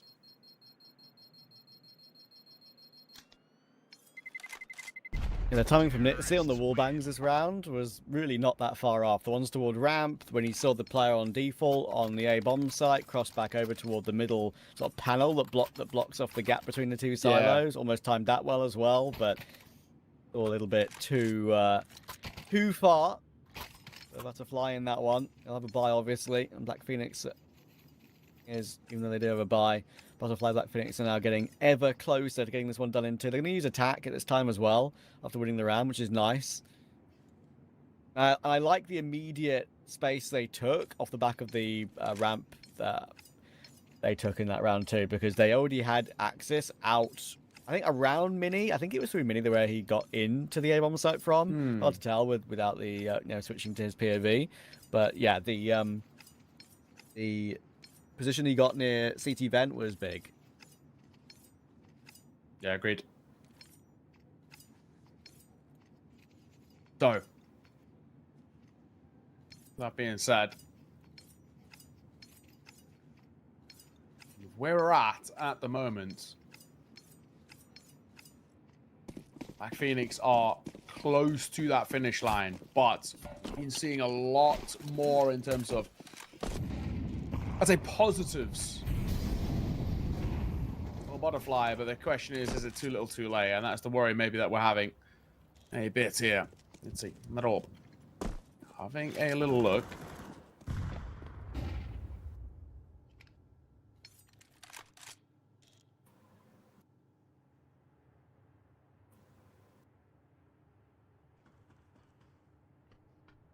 It's quiet, actually. And Black Phoenix are happy to play the clock here.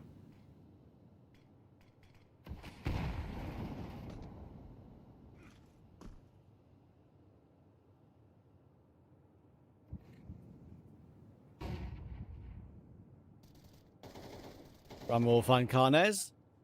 In the end, find 2 from that position. In the overall pattern of the half, just Butterfly having a few extra moments to get a double kill rather than just a single. Black Phoenix will creep back around into lobby. 90 might have to do some of the heavy lifting again. Look, I've said to his recent games, don't really tell the story of how good he can be, but 22 and 9 is a pretty crazy KD for him. This could be his best map ever. Yeah. This is a bit over what I thought we would actually have from him today. Oh, that was almost certainly a lineup, but only 1 kill in it, so he can get run over now. But he's got ANO in here to support, so no problem. Azar's gonna be running away. He'll pick up the AK and try and keep it. Oh. There's Willie. I think he should be okay. Yeah, he'll be fine. He's not really being hunted for this final. From any moment. Butterfly. Another on the board, and hence what we've been saying. They're doing a good job of keeping this entertaining and slightly on edge as well. Far from, comfortable, I think, of where we're at the moment, but this is still a good spot nonetheless for Butterfly, who are doing, I think, just enough to keep this competitive. Win this round here, that's where we really start to entertain that conversation. Only going to be left very low towards the T side, but it's a great start from Salazar. 1 of 2 AKs in the round. He'll net an opener.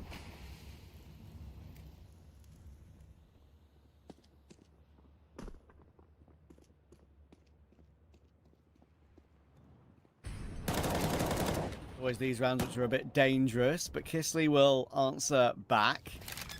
That's space taken and a bit of a distraction, but Nitsy's doing a really good job. Not an easy line for that AWP to get the kill on that little headshot angle on ramp, but more body was exposed, made it a little bit more comfortable. Topo now needs a 1v4. He will remove the AWP and gets away back towards single, but there's so much work to do still. He's been seen, you can see as well. Too much now. Kisley can just defuse that bomb either way. Someone can defuse the bomb anyway. They've all three got defuse kits and Topo will fall away, knowing there's no chance in the 1v3 to keep the AK. So, talking about that possibility of a butterfly comeback, it just felt absolutely inevitable. There was no way that wasn't going to happen. And even though there have been a few blips, the gap is now 2 again. Yeah, that's it. It does start to get pretty worrying, I think, as well. The bomb plant and the kills that are found are still huge, however. Won't be big enough to allow for a buyout here. Retech 9s. Each 50. That 1 AK for Topo. Tech 9s. Run and gun. It's scary. It's very scary. Sainty's found 2. There might be more to be had here, but Kurma gets a transfer. Yeah, that's almost lucky, it feels like. But it's skill that's got him the 2 kills. He shouldn't have really gotten away with that. Now, all of a sudden, Black Phoenix, they were in a pretty comfortable position, even with the buy that they had. But, again, it's a winnable one that could be slipping away from their grasp. Utility, because, of course, the round was so quick from Black Phoenix, is still very much available for Butterfly. Smoke on the bomb. In comes the tap. It's not going to be a hold, though, because Axis has gotten the kill. And in comes the P250, no. But it's not enough. The Un was picked up for Axis, but he couldn't switch to his pistol and get the kill in time. 29 HP makes the difference for Ayano, and Butterfly is still in contention. Wow, how do they win that round? I actually can't believe they do. The double opener that comes through from Sainty. That is honestly kind of a bad one to let slip. I know obviously the buy is not great for them, and it fundamentally shouldn't be working, but really well done, nevertheless, to recover that and keep it within arm's reach. It's a big sigh of relief for that CT side, who very nearly let that slip out of nowhere. But a 1-round game again. Black Phoenix are struggling to close out the map in series.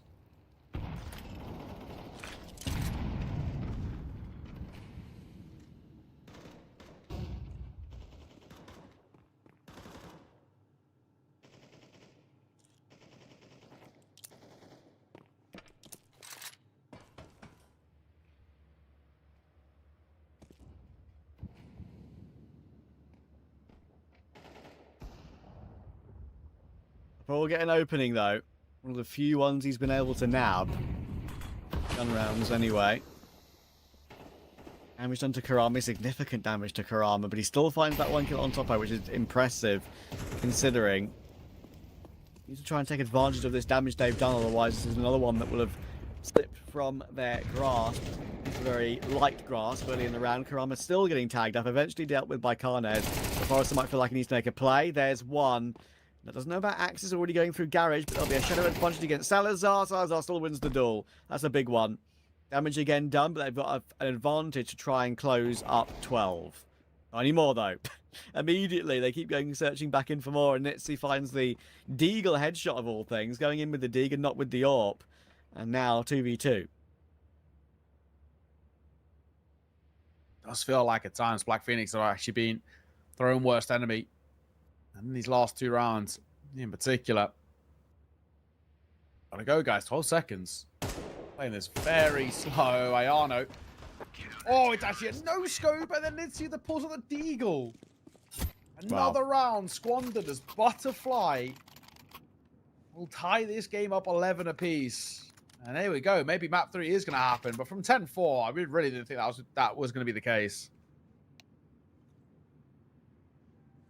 Butterfly not going to go quietly, as I kind of thought. I refused to believe in any way that even at 10-4 it was going to be easy. I thought Black Phoenix might still win the map, but there was no way it was ever going to be easy.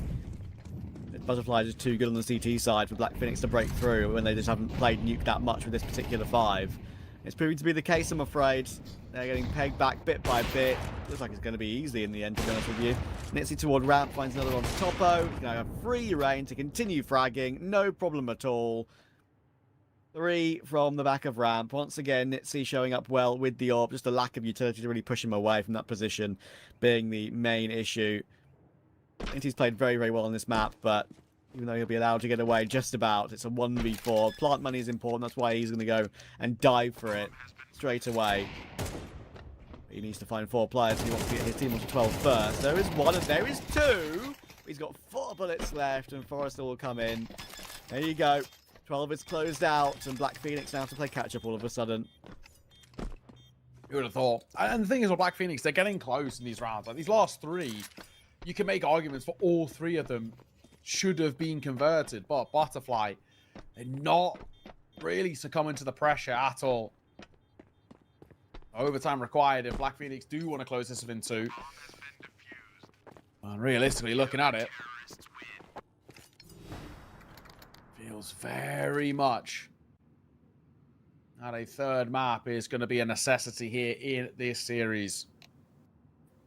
Butterfly might be able to push it to that potentially quite ugly Inferno.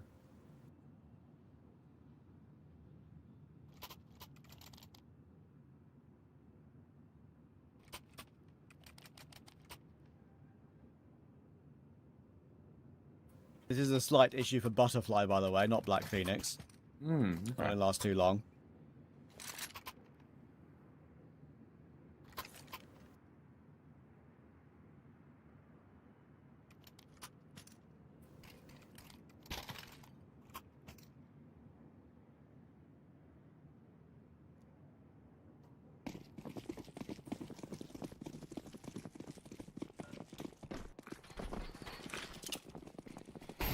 There we go. Back underway. Fast. Very fast.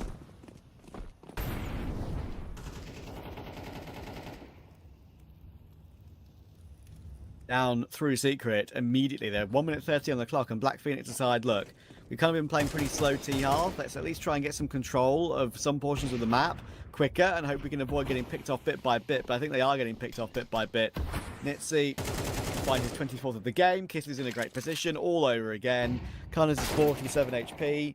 He'll get his kill, but traded immediately by Ayano and Sainty. Done a brilliant game, possibly his best ever game on HLTV. But as I suspected, Butterfly just have a little bit too much on Nuke than Black Phoenix, especially when they got onto the T side. They got to 10-4, sure, but people will be saying, all the angry bettors in chat will be saying, hello, they were 10-4, what a throw. But Butterfly are just better on this map, and especially when they get onto CT, they kind of just locked it down. Forrester will get the kill, and we're going all 3. I will agree, though. What a throw! Some of those rounds, though, really should not have fallen flat. I think, if anything, Black Phoenix, they'll know that a lot themselves. There's a few real key moments where it never should have slipped. Right? We're talking about that, like Tech9 rushing towards the A side, that pop coming through, Sainty gets a double opener. That round never should fall flat. Then we're talking the one that follows that up, where same again, they get themselves into a 2v2 post plant and they let it slip. And then the one to follow that as well, Nitsy gets a no scope and then pulls up the deagle in a 2 versus 2 to see it off. It's like rounds like that where they're getting so close, getting bomb plants, getting themselves onto sides, leaving it late, but still getting into really solid positions, and they still let it slip. At times can be their own worst enemy, and once again here for me, they were. So I think they'll be a little bit tilted about that. We've got this Inferno coming up next, which has all the potential to be really ugly. It's a map that both these sides don't love, so it could be a really scrappy affair. But as we've said, all good best fees on the side of an Inferno. We're going to throw it to a break when we are back. We've got that decider. Sit tight. For years, the power of these relics remained out of reach, hidden, sealed, forgotten. Until someone emerged who could unleash their power and bring it together in one place.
Feigning that idea for now. I think that'll come off, but it won't lead to a kill for just the time being.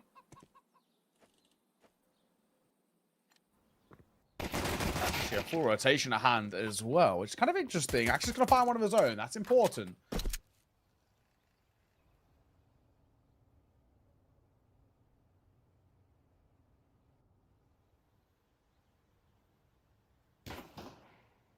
Information now known of mid.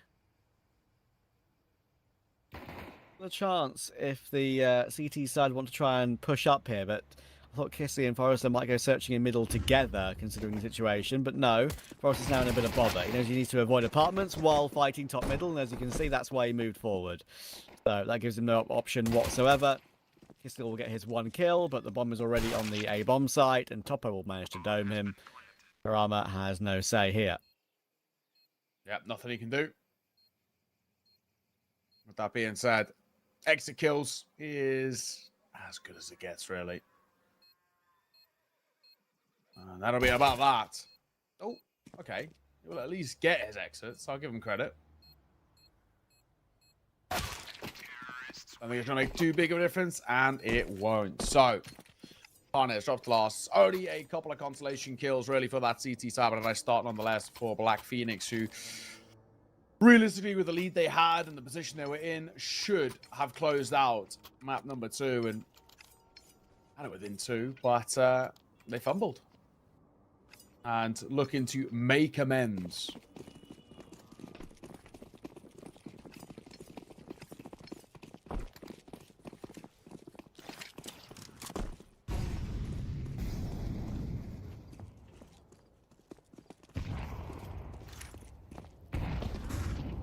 All these double flashes on Kissley to give his team. I imagine not much. They're just hoping that Black Phoenix have a little bit of a peek toward top middle and into the stack.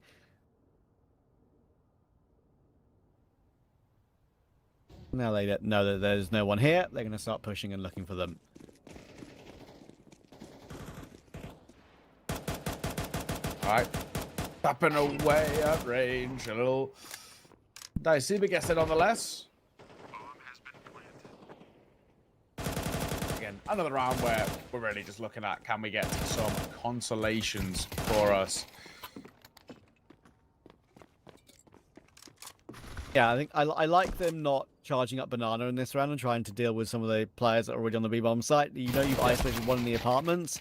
Take the apartments guy. Unfortunately, the reward they got by picking up the Galil will go unsaved, as Black Phoenix will run them over. Happens. Yeah, with that being said, just the way you want it is, you know, it's a force fight round where you know that on the other side there's not going to be loads to be brought to the table. Make sure it's comfortable, and well, exactly that it was. So first bite as they didn't force into the round prior, so it's a proper attempt at seeing really what there is to be had here for this CT side, and an aggressive move already up mid. They're flying, taking a lot of early map control, and potentially Butterfly might not expect them at this pace.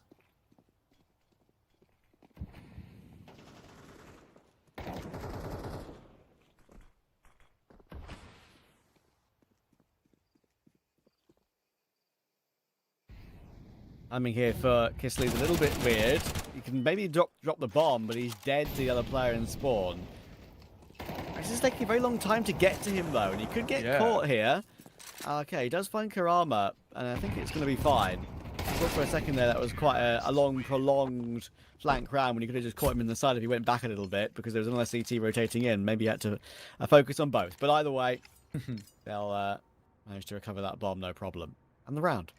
Yeah, and I guess that's ultimately all that matters. That being said, 3-0 though. Good position to be in. And still, that spot where there's those worries to be had about how far can Black Phoenix take this on this T side, like pulling further and further away and giving themselves a real nice bit of breathing room. The Sandbags player spotted, got to be dead to right, surely, but not. Mag 7 does well for 2. That's good money, but also good space denied.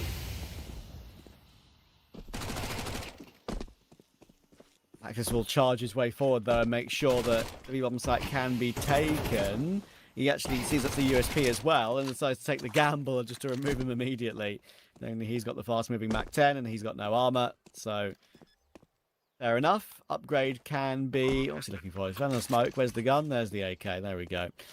So, it'd be 4-0 with Butterfly on the wrong side of the map. And that's what I'm kind of thinking with two teams that just have barely played this this map. I say barely played. They played it, but they barely win this map.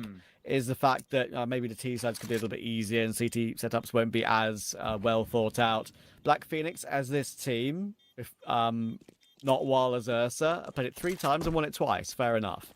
But as Ursa, it was rough for them. Overall, if you go back a few more months, only 4 games out of 12 that they won on Inferno. And for Butterfly, they played 2 as Butterfly, lost them both in long overtimes against G2 Ares and Saw Youngsters, 16-13, 16-14. And as Oksuji, they barely, I mean, they got destroyed more often than not. They beat Sparta and Bax, both on different lands. Sure. But they lost to Jackie 13-3, Cybershock Prospects 13-7, Focus 13-2, Johnny Speeds 13-5, Sashi 13-7, Sparta 13-6, and Favbet 13-3. So their Inferno was never good as the Oksuji core. Yeah, so yeah, not painting too pretty a picture here, Travis. Is kind of what I'm gathering. What I'm gathering from this one.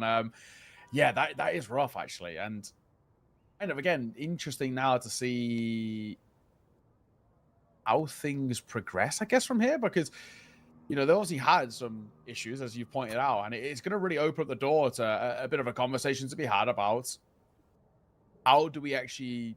Or what have we learned from those sort of losses and tough kind of performances, especially as well, you know, I think it must be, in a way, like even more tilting if you're getting that far into a game, right, where, you know, you're going towards overtime, for example, and still letting things slip. Like, that must be really, really tough on the mental. So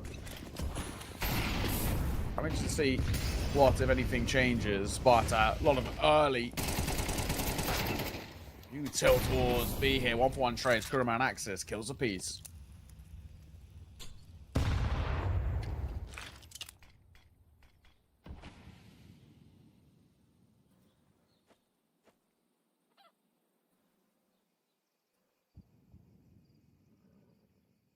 They have top banana, but this is a bit of a gamble being taken here by Butterfly, thinking that it's gone so quiet on banana that we're just going to put all 4 of our players on the A-bomb site. And that's pretty crazy because look, they go 1-for-1, but now little did Black Phoenix know they can just run into B without even using any of their util and take the bomb site. So 3v3 retake, they were hot on the heels of their opponents, but again they've been outpositioned. It definitely feels like slight oversight there with that, and obviously a nice find. And there's advantage for them too. Gonna discount here. Close first. Orange lines them up. It's close, but it's not good enough. But the team kill in there by Nidsi that does it for them. No way. With that being said, Black Phoenix another round put on the board, and that was the least likely of them all. And the rain split pulls for Butterfly. They have a bit of a chance. They get a good start to the round. They think B's gone completely quiet. They gamble A. They go 1-for-1. Then they have to go back B. Then they have at least a decent attempt at that retake. But the TK changes everything. The lineup being awkward.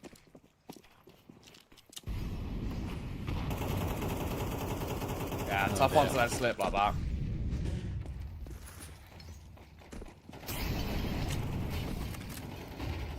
Okay. Well.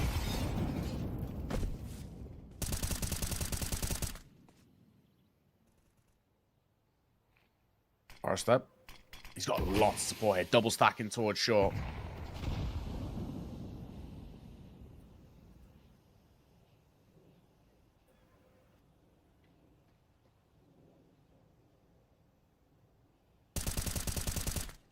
Very aggro here by Forrester. One flash and he's in a hell of a lot of trouble.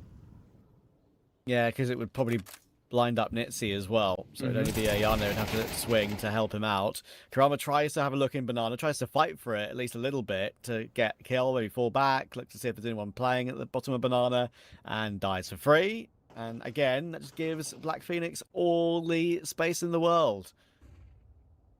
And look at this, he's got, he thought he had a play, because it's kind of funny. He sees Ayano walking away, Yeah. and that doesn't work well at all. Because he's seen Ayano walking away, he thinks, oh, okay, no problem. I can get an easy flank kill on him, and we can go A. Because he might be the only A player left after we've already gotten a kill on Banana. Not the case. The opposite happened. He dies to Nitsi. They try to take the bomb back A. It all falls apart. Yeah, definitely didn't go the way as intended. And well, with that being said, it'll fall flat. It will. Considering how the round started, I thought that should have been a simple one put on the board. But, you know, we see it occasionally, especially when teams are in positions of success. The overcook, and, oh, that's exactly what it was. A bit of an overcook. Butterfly gifted their first round. But now the question of how many can they get in succession, because they pretty desperately need it after a really poor start here.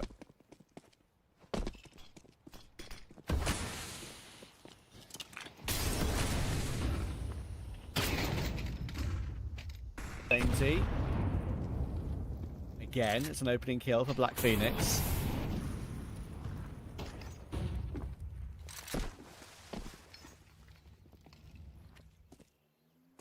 Mumra's not exactly being quiet about his repositioning, and Salazar gives Kisley no chance.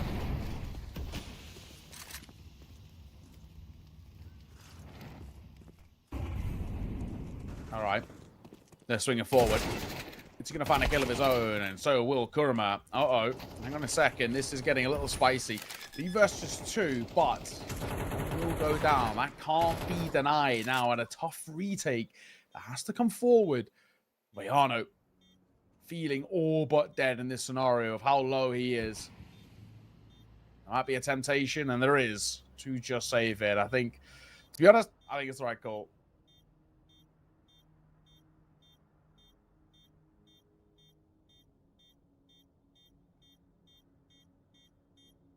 Rating 1 for Butterfly. Just never really felt like they were in the round again.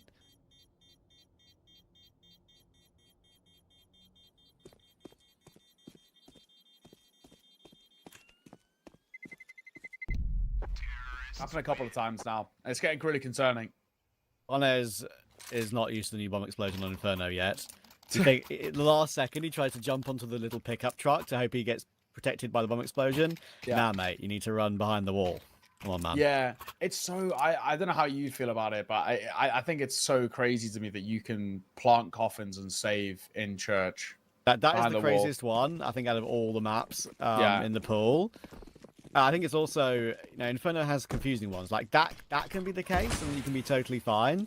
But also, there was that clip at Blast where we had 2 T players who are 100 health, right? The bomb was planted A. The 2 T players were in CT spawn, multiple walls between them and the bomb, and they both died at 100 HP. Really? Wow. Yeah. That is... Yeah, that's bad. I don't know. It's weird for me. It's very, very goofy. I think it definitely needs to be tweaked and fine-tuned. Let's see. Nice shot, however. Yeah, it's definitely one of those things. I can understand the idea behind it. I'm not going to say I hate it, to be honest. You know, it's kind of cool. I think it's a little bit noob friendly, but that's not necessarily a bad thing. But yeah, fine-tuned, I think, is the way it needs to be. Nice shots, though. 2 quick ones by the orb. That pushing towards short, nullified very swiftly.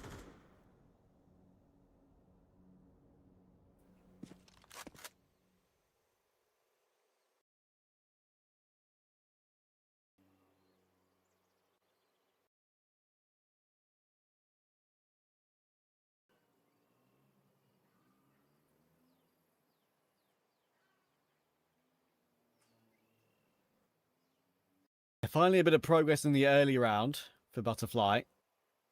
Exactly. One they can feel comfortable with. Nitsy with 2.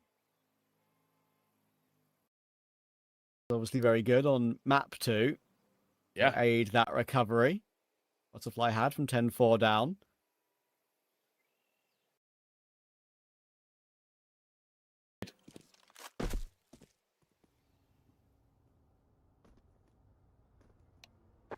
Wait, so in terms of the save, it's an interesting position now for the C side, asking that question of, you know, like, where do we kind of go from here off the back of a couple of rounds that have fallen slightly flat.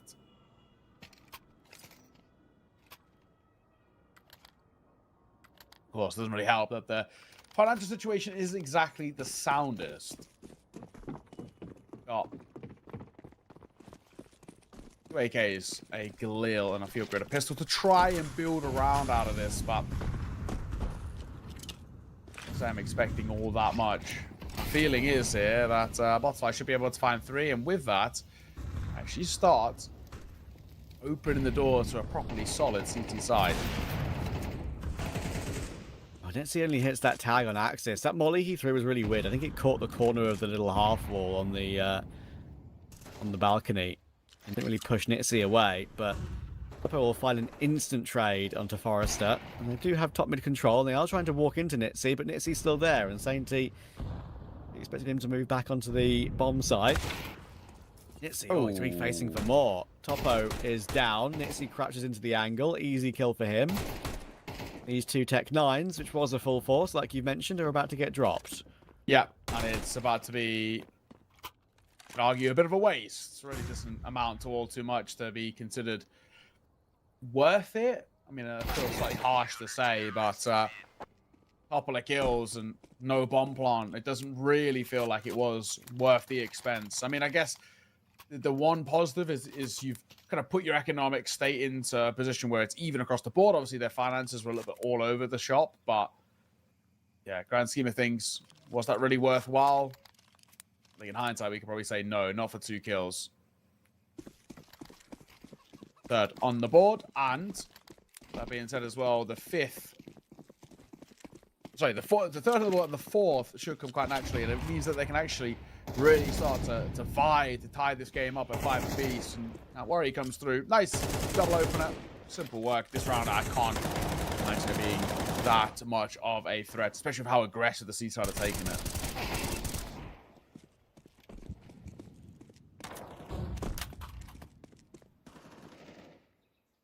Yeah, I appreciate how they're ending this half, Butterfly. Yeah, strong forward foot. A little bit more assertive in general. Yep. Even against a round like this.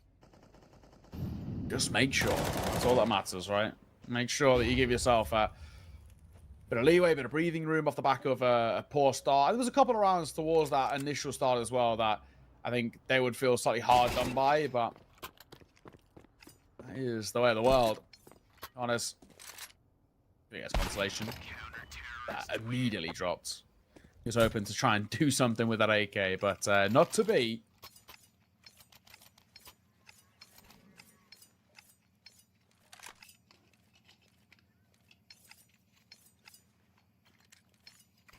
Round game, 5-4.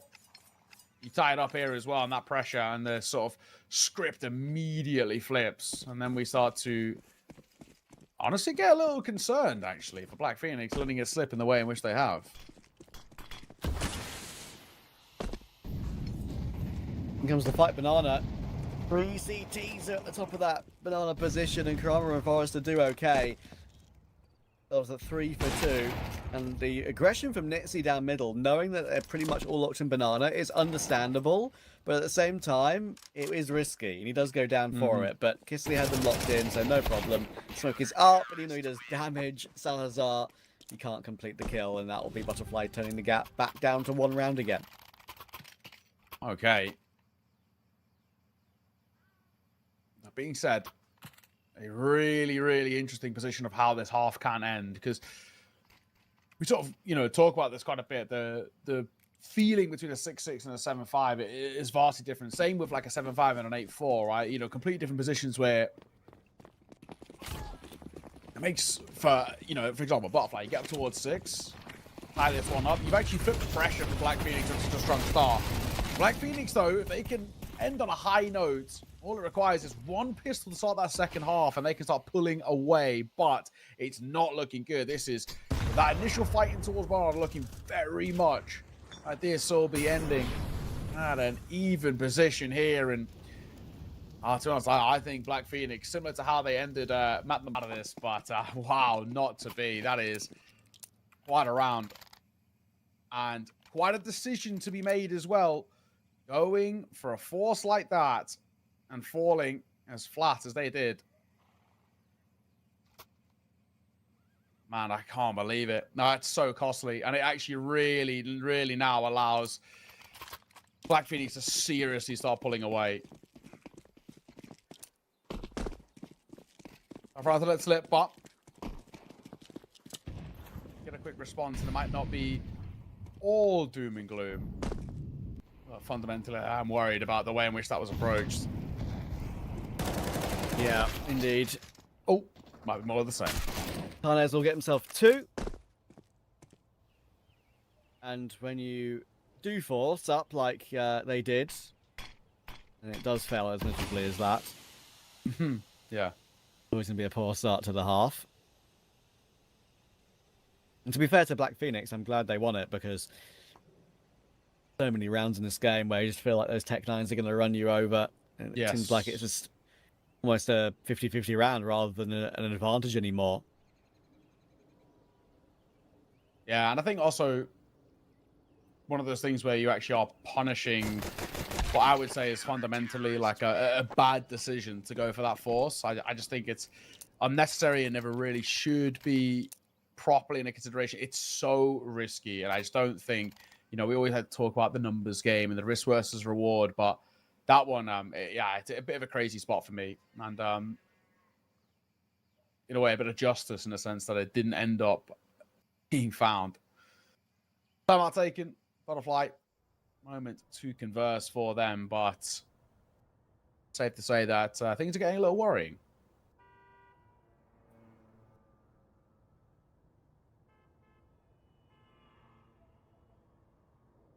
I think it's always unpredictable as to which way a game like this is going to go. In terms of whether it's going to be heavy CT or heavy T in any way. I thought the first half could be a little bit more heavier T because of Butterfly's start and just the fact that maybe Black Phoenix's setups wouldn't be as ironed out, having only played a couple of games with this particular lineup, Copper and Sainty, but they recovered it well. Chance to keep pushing on as well. A little bit of a tech pause here. Let me see who it was called by. It was called by one's Black Phoenix this time. Oh. Well, hopefully nothing too problematic, too crazy. Hopefully we can get that back underway as soon as.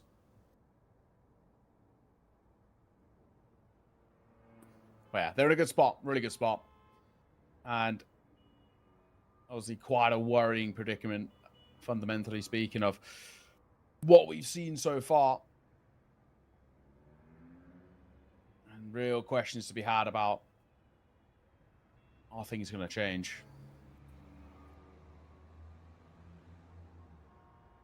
You should make the argument that the way things have been going so far, probably not. Butterfly, they've squandered plenty of chances, and I think it's going to come back to bite them in this series. Black Phoenix themselves, they've also had some very dicey, shaky moments, but they're in a really good position at the moment. As long as they don't overthink this process too much, I think they should be fine.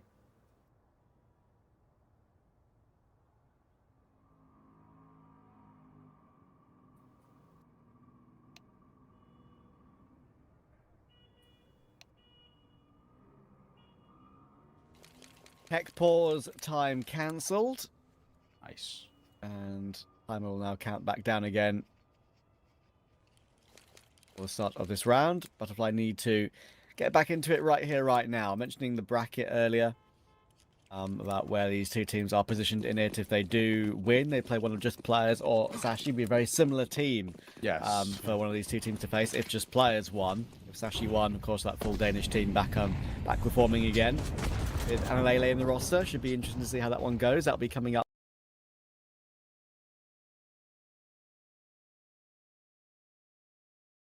at 3 today. Of course, Sinners versus Inox Division slightly delayed now because this game's gone on for quite a while. Yeah. Tonight, X Rostec versus Sparta. So, of all the teams in the playoffs here, 1, 2, 3, 4, 5, 6 are Russian teams, and relatively, and I would say 1, 2, 3, 4 of them are very mixy. Yeah, I'd agree. Well, any damage. Axis. Tagged up, but same for Kurma. I trained on this at the very least, trying to flash around towards R4, and they will actually get, initially, some positions to be held at the very least. They've now got top banana, which they can rotate through if they need, and that'll just keep things on edge. Kisley, nice find. Arnes hits the deck, and this is opening a couple of scenarios to be had here. 3 remaining, and they're going to try and overwhelm Ayano. It's a lovely entry in towards that site, and it's also on slot into place, but Axis is still not checked just yet. He's still not a known quantity, but he will be looked at. And with that being said, another one that comes through. Yeah, even if Axis had a gun with 50 bullets in it, he wouldn't have gotten the 1v5 there, because you know A1S 1v5, you're not being cleared, you're only getting 1 maximum. It doesn't even get any there, so Exactly. not going to happen. Of course, with the lack of money that has truly been built up yet for Black Phoenix early on in the half, they're going to be having a purchase here with the Topo Orb, but MP9 and FAMAS to allow for full utility to be purchased for Axis and Sainty. So round goes alright for them. An even game again pretty quickly.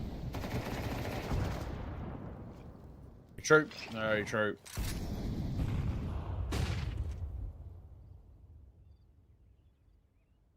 Alright, well. Initially. A slow around off the back of the first kill.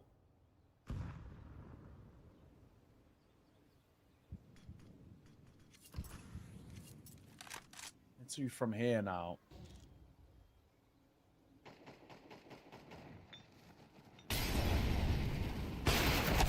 Oh, should have had that, but doesn't. It's another really nice entry from Ayano. That's swinging towards Boiler. It's risky, but it does well. Axis will find his 1. Carnes will hold on 2. That's a difference maker. That little setup with Sight and Pit. Good kill from Nitsi, and it's back into a 2v2. They know their Pit players in the open, and the flash from Kurama is amazing. What a time for that. All of a sudden, the swings and roundabouts of this round go the way of Butterfly, and then Salazar is cleared well. Wow. That flash from Kurama to the Pit player means everything. Yes, agreed. Really, really nicely done. 9 to a 1-round game. And a rough old predicament that we now find ourselves in for Black Phoenix, who have, oh, for lack of a better term, they've run out of luck a bit.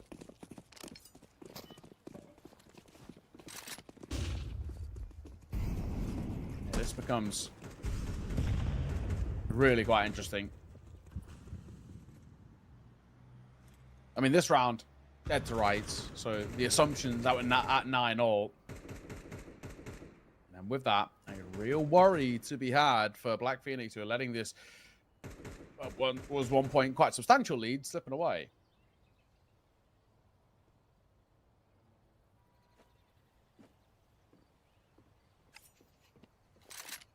There's such a opportunity for a 10-7 there, and it's not to be. Not banana. Back to worry about, but the native can keep following in.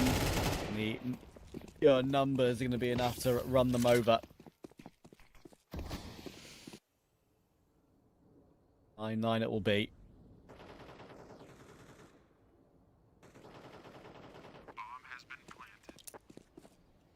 Yeah, brilliant. So with that being said,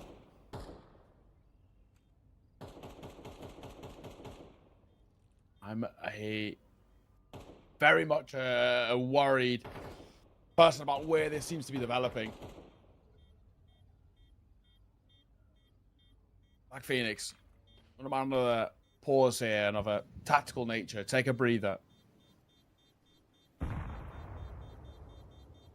really started to dwindle for me.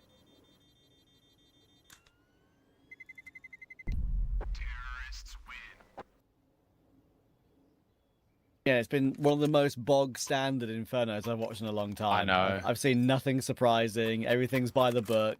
Yeah. It comes from just the game being important for these two teams as well, for sure.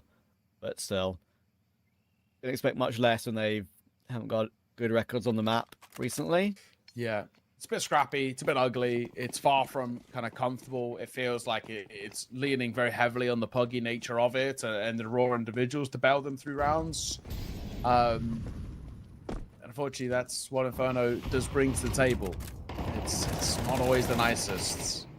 It's quite box-ended, but Forrester will open things up. And then he's met with the orb as Topper looks for a little bit more. They've got to try and force him off this angle, though. It's not exactly nice. He ain't gonna get another.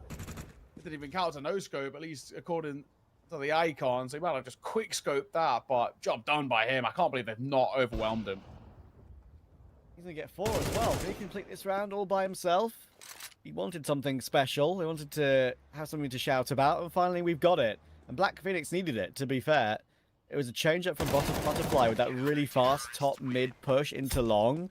They got there very, very quickly, and Forrester getting the opening, you could have forgiven for thinking that round could have just ebbed away.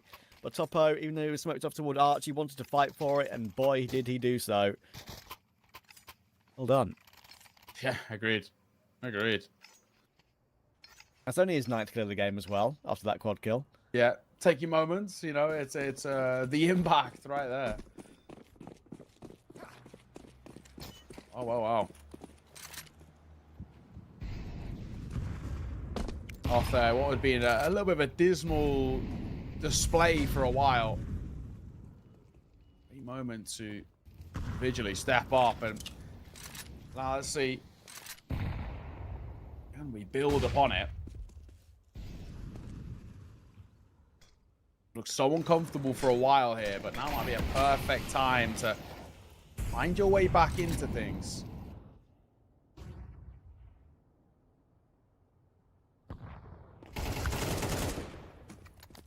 Nice grab from Salazar. It's annoying that Topo goes down immediately, but able to re-smoke Banana. Salazar now knows that Nitsi is up there too. He'll reposition.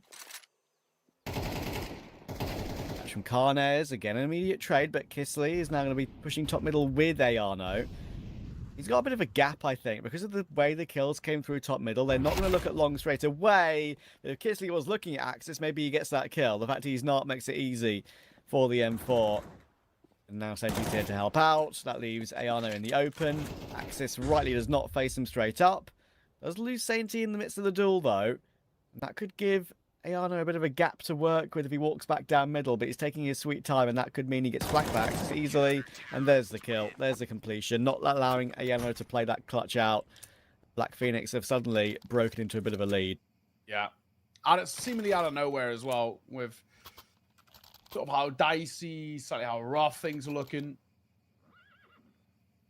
Recovery starting to feel fairly solid at the moment, and fairly worrying as well for Butterfly. Let's be frank here, you lose this round, it's probably game set. This is obviously a lot of their mental put in towards this, but also all of their money. AK Khalil will take 9 on at the Eagle. They want to swing. Carnes quite smartly trying to fall off long. He flash, but he actually completely catches his own teammate. He might be able to do it alone though. Running low on ammo, has to pull out the pistol. Can't quite get it ready in time. So they've actually taken the site, and the 2 versus 3. You give this a go.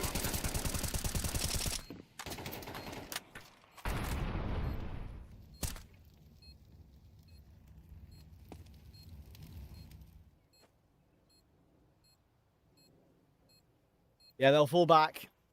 And no surprise there. It's back into a disadvantage.